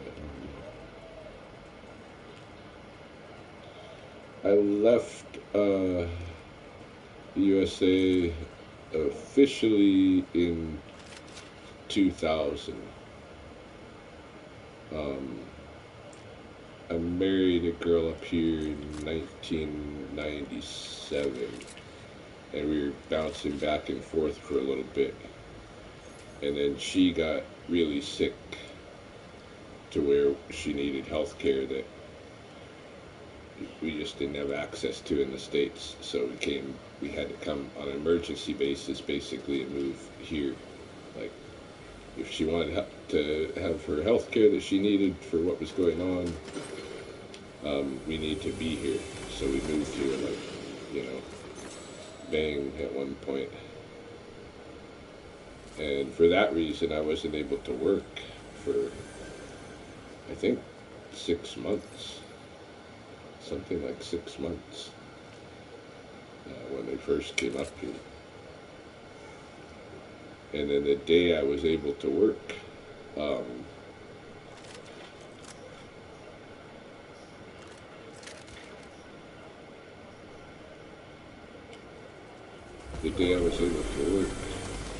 I got employed by Des's grandma. My girlfriend's grandma was my first boss here. She was the principal at the middle school on the Blood Reserve, and I got a job there as a substitute teacher.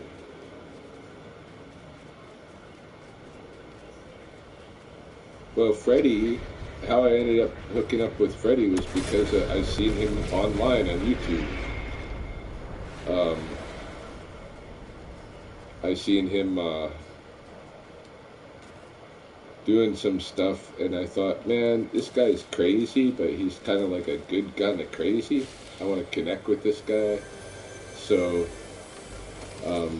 I wrote him like an email or something, or sent him a message through YouTube, and basically told him that I'm like, hey man, you're like my kind of crazy. We should like connect and stuff. And then we started talking about it, and then he's like, maybe you could be like, because his channel was growing at the time, and I had a lengthy martial arts background before that, and he's like, hey, maybe you could be like coordinate my online,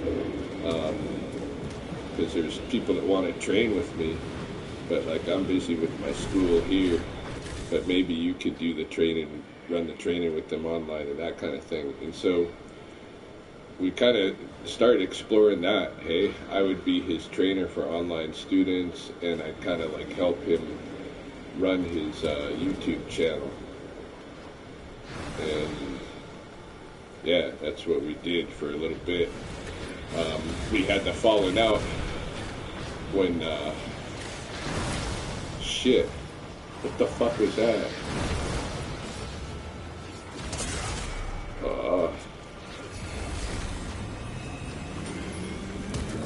Fuck. We had the falling out when oh shit.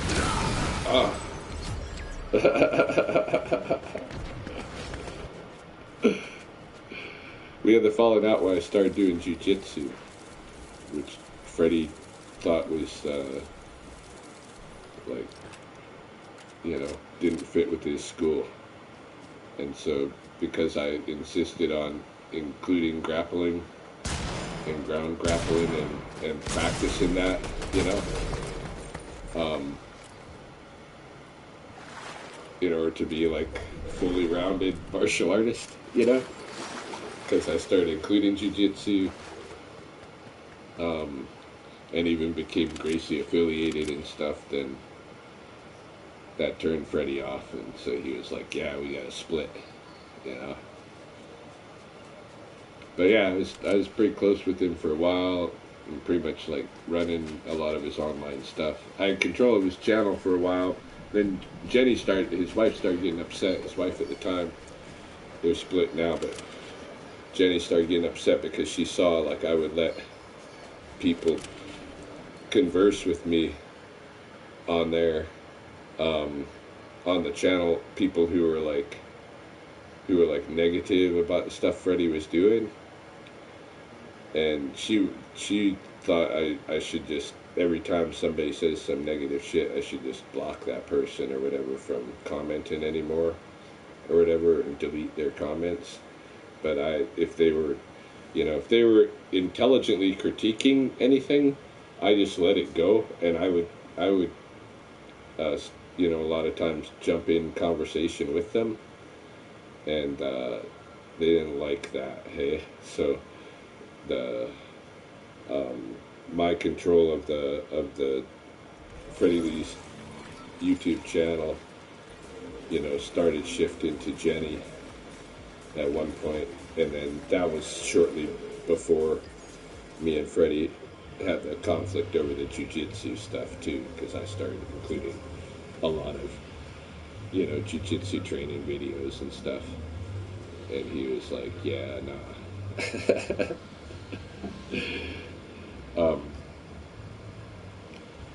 He's pretty homophobic, okay, and that was a big part of it.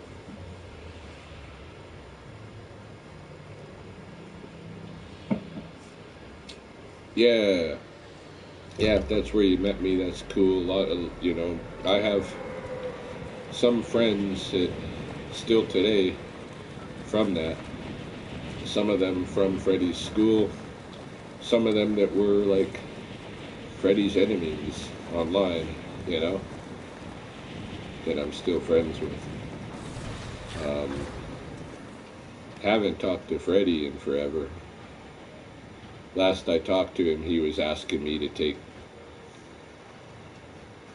some of my video stuff down, and I was like, nah, like, I just keep my stuff. You ain't taking any of your stuff down. I'm just keeping my stuff to me, so it is what it is. Okay? And yeah, we ain't really talked since at all.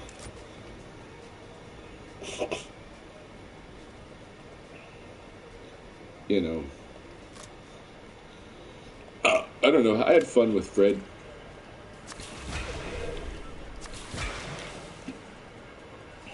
Yeah, he has to be the boss, eh?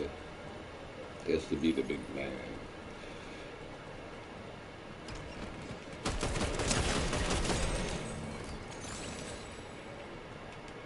And if,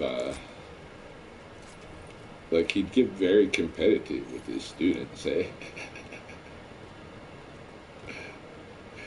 If any of them demonstrated they can beat him in something, he had to, like, make sure that he changed that so he could beat them, and demonstrate it, I don't know. Got a fucking hunting rifle? What the fuck?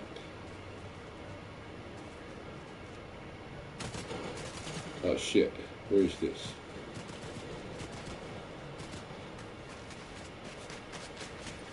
Shit, where is this? Fuck. Who's shooting at me? There they are.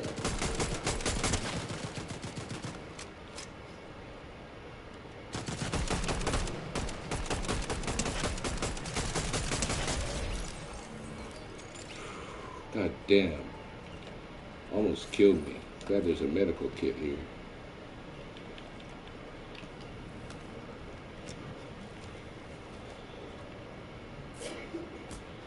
Shit, I've almost been streaming 2 hours now.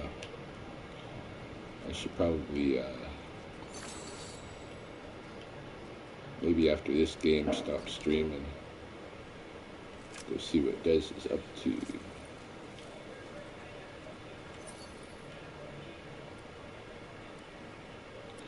I feel like I'm ignoring her or something. Man, I got 3 of the same fucking rifle, don't I? I mean, that was bad, but... Can I put this down? Yes. Cool. Put it back up.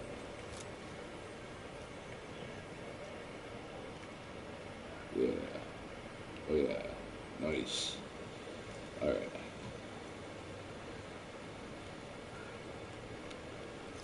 Oh yeah, Steve Casey tunes. Yeah, he was being pretty creative at that time. I mean, he's continued to make music, but that early stuff that he was making was pretty good. I was glad he let me use that.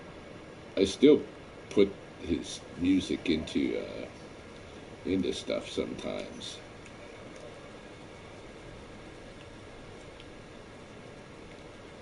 Yeah, he was good. One of Freddie's students too. What was that guy's name? He was an ex-Marine. Shit, I used his stuff too. Freddie was using a lot of his stuff. These guys I've met through Freddie, you know. These guys whose music I started using. Beta Precision SMG. Definitely over the hunting rifle.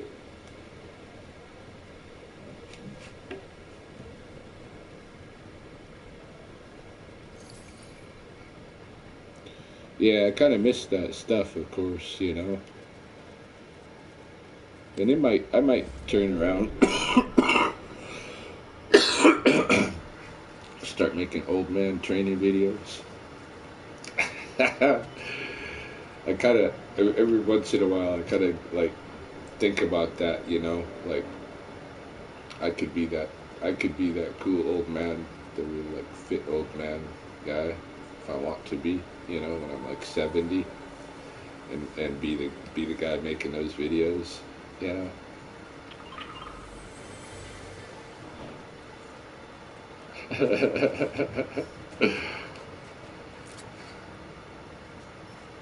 I'm gonna take that car. Fuck running.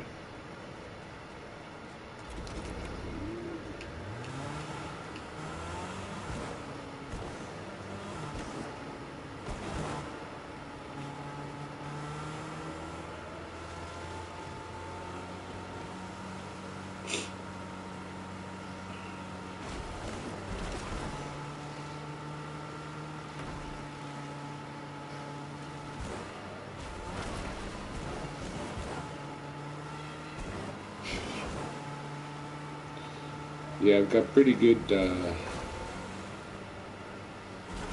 fitness genetics on my dad's side. On this kind of Scottish-Irish Armstrong family side. But on my mom's side, it's like German, French, Blackfoot side. Well, at least for the last few generations, on my mom's side, everybody, all the men, none of them go past 67. So that's pretty close to where I'm at, actually. So I worry about that a little bit. But if my dad's side is more prevalent in me, my fitness genes are a little bit better, so that I don't think I'll kick out that early, but there's always potential. Yeah, none of the guys in my family on my mom's side have gone past 67 for a few generations now.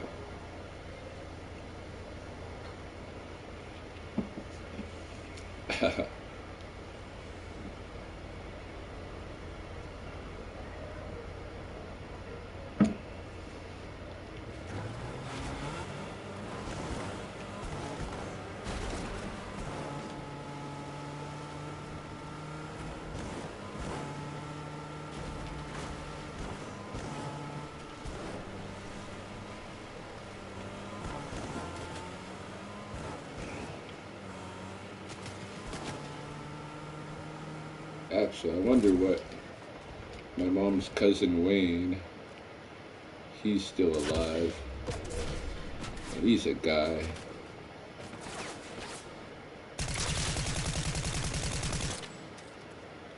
He might be beating the family record at this point. Fuck.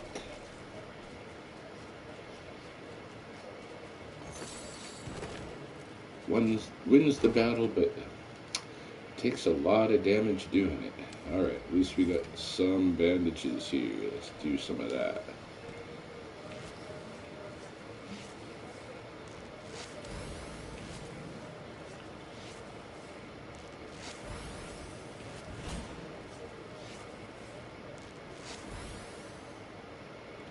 I even completed a quest in doing so.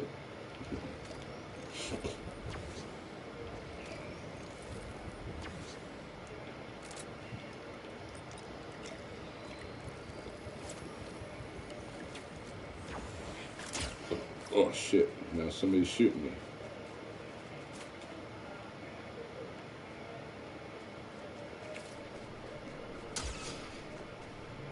Shit, where are they?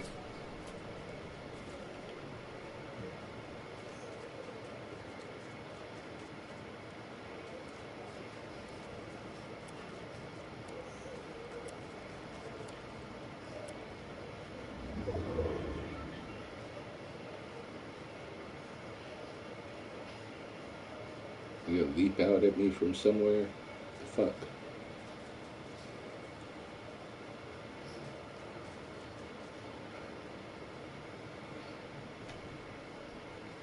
You can't crawl, but you can crouch. And when you're crouching, they can't see your footsteps. But you can't move as fast, of course.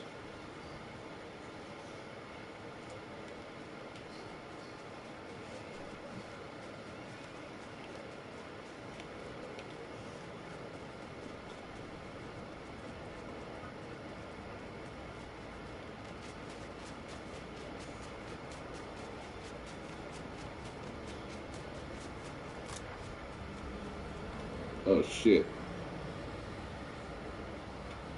There's some fucking giant boss thing.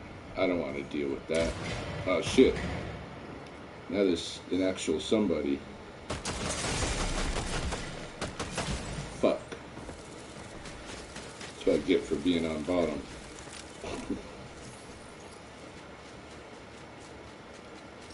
Alright, one more game.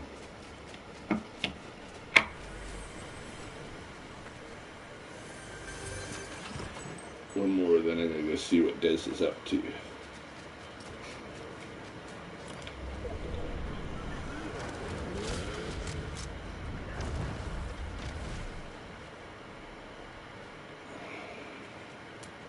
It's too quiet.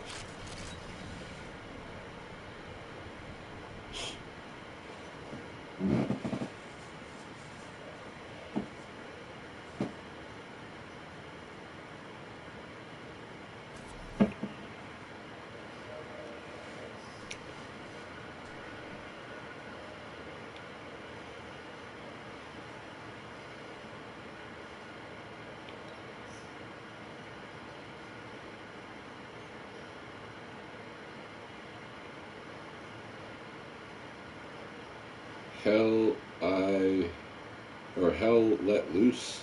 Okay. Do they have it for? Is it on? Can you play it with PlayStation.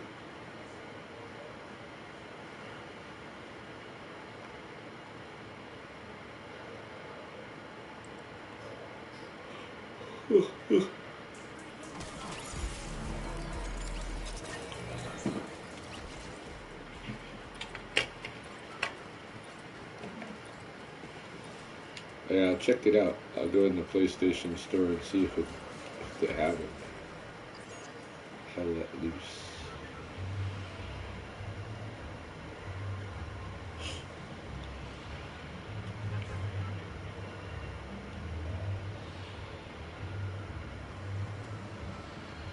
Yeah, it's real easy to just play this game for hours, you know.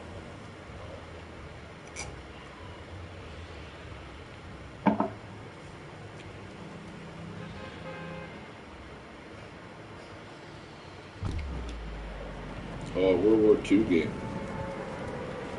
Yeah, I've been looking at some. I don't know. I don't know if I want to play war games. That's where I've been playing mostly Fortnite and haven't bothered much with any of the Call of Duties. Even though I have some Call of Duty game. I have at least one Call of Duty game. Um, but something about them like having been in the military and then being discouraged by that experience and then playing a military game, like, I don't know. Even though this is, Fortnite is kind of like a kid's version of the same kind of thing, in a way, except it's not explicitly military. That's the thing, hey. But I have thought about playing some of those games like that where you're going into particular battles from the past.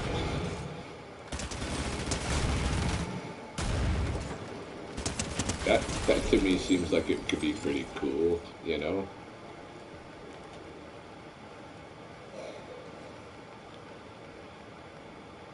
don't know. I don't want it to trigger my PTSD.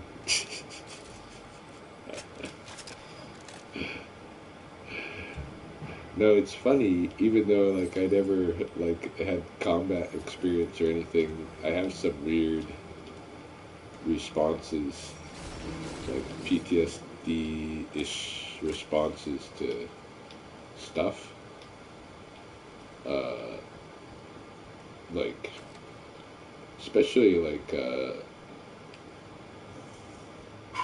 in dreams and in um,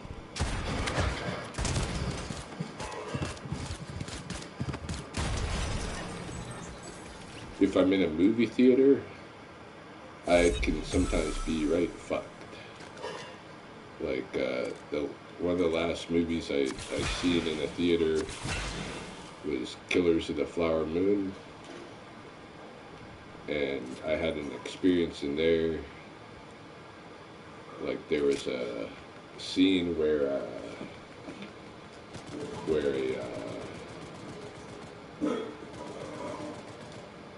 it was just like a town fair kind of thing going on. There were some actual violent scenes in that movie and stuff, assassination scenes and stuff like this. That didn't trigger me, but what triggered me was there was and I think I was kind of almost nodding off at the time, and there was this town fair kind of a thing going on, and somebody shot a revolver against a street lamp or some kind of bell or something like this. Just the ricochet, the ricochet sound flipped me out, and I ended up searching for my rifle, at my feet. And then when I realized what I was doing, then I just kind of like walked out of the theater for a few minutes and chilled out and stuff, and then went back in. But like stuff like that, or like, like there have been times when I've like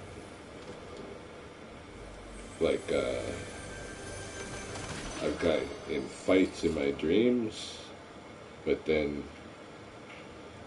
I wake up, I'm actually fighting, and sometimes it's bad. Like when I was in Boston, I had cinder block walls, and I broke my hand.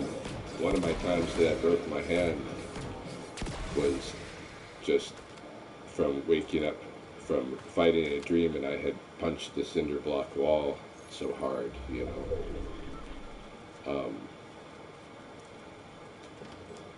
I've had, like when I was with Chels one time, I was having some kind of dream that I climbed out of the bed and I was like crawling, like sneakily crawling along the edge of the bed and shit. When I came to consciousness. I don't even remember what was going on, why I might be doing that. Yeah, I've had some major sleepwalking shit go on too. Yeah.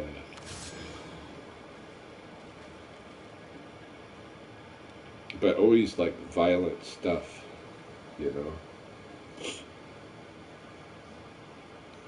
And I've had like a few different movie theater experiences, like the one with the Killers of the Flower Moon.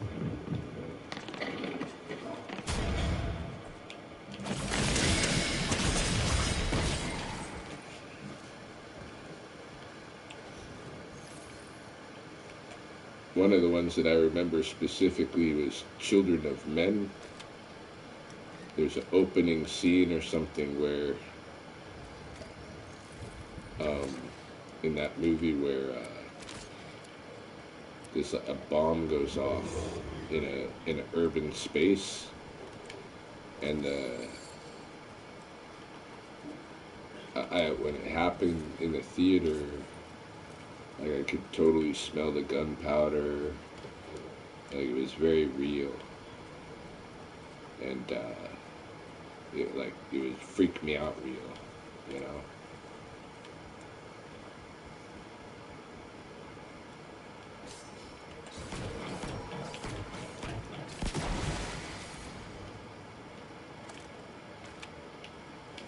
I think it's that surround sound.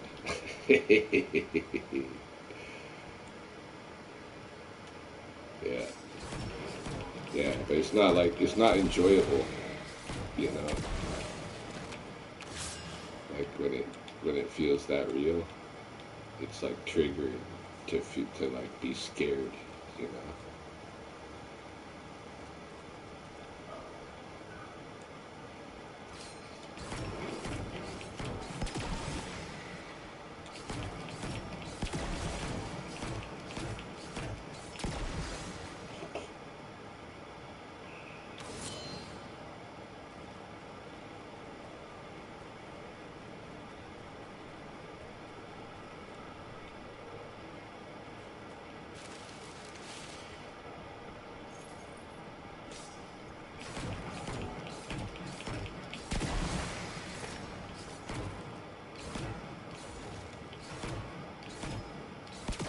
But like I know I have some friends who have been combat vets and stuff, and I know it's kind of an extension of something like that, because like in one case I had I was working with a couple of friends who were both combat vets, or no, I'm sorry, I was working with a couple of siblings, one of whom was a combat vet, but also her other sibling was a combat vet. Anyway, there was some gunfire going on at a firing range. It was probably 2 kilometers away from us, but we could hear it. And she and I were both like looking at each other and stuff, and she got up, and I, went to check on her, and she was like, isn't it coming closer? And I was like, no, it's at the firing range, it's at the firing range. But like we're the only ones in that whole, there was probably like, 25 people or something working in that space where we were at, and none of them even had any clue, didn't even think about nothing, but we were both definitely clued into the gunfire, it was like that,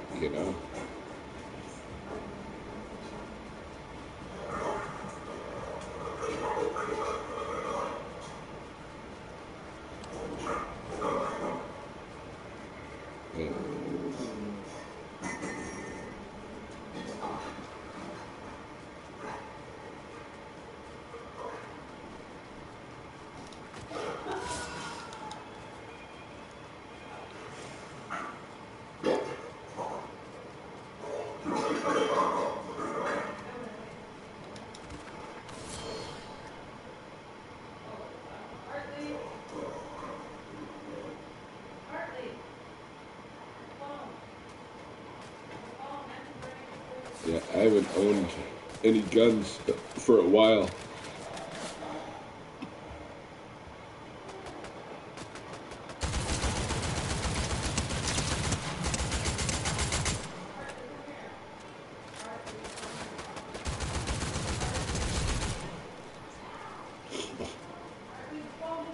Just bows. But yeah, I've been kind of like a non-gun owner for a while, because guns just, I don't know, they freak me out now more. Shit. 19th place. Alright. I think I'm gonna end it here. Go see what's going on down there.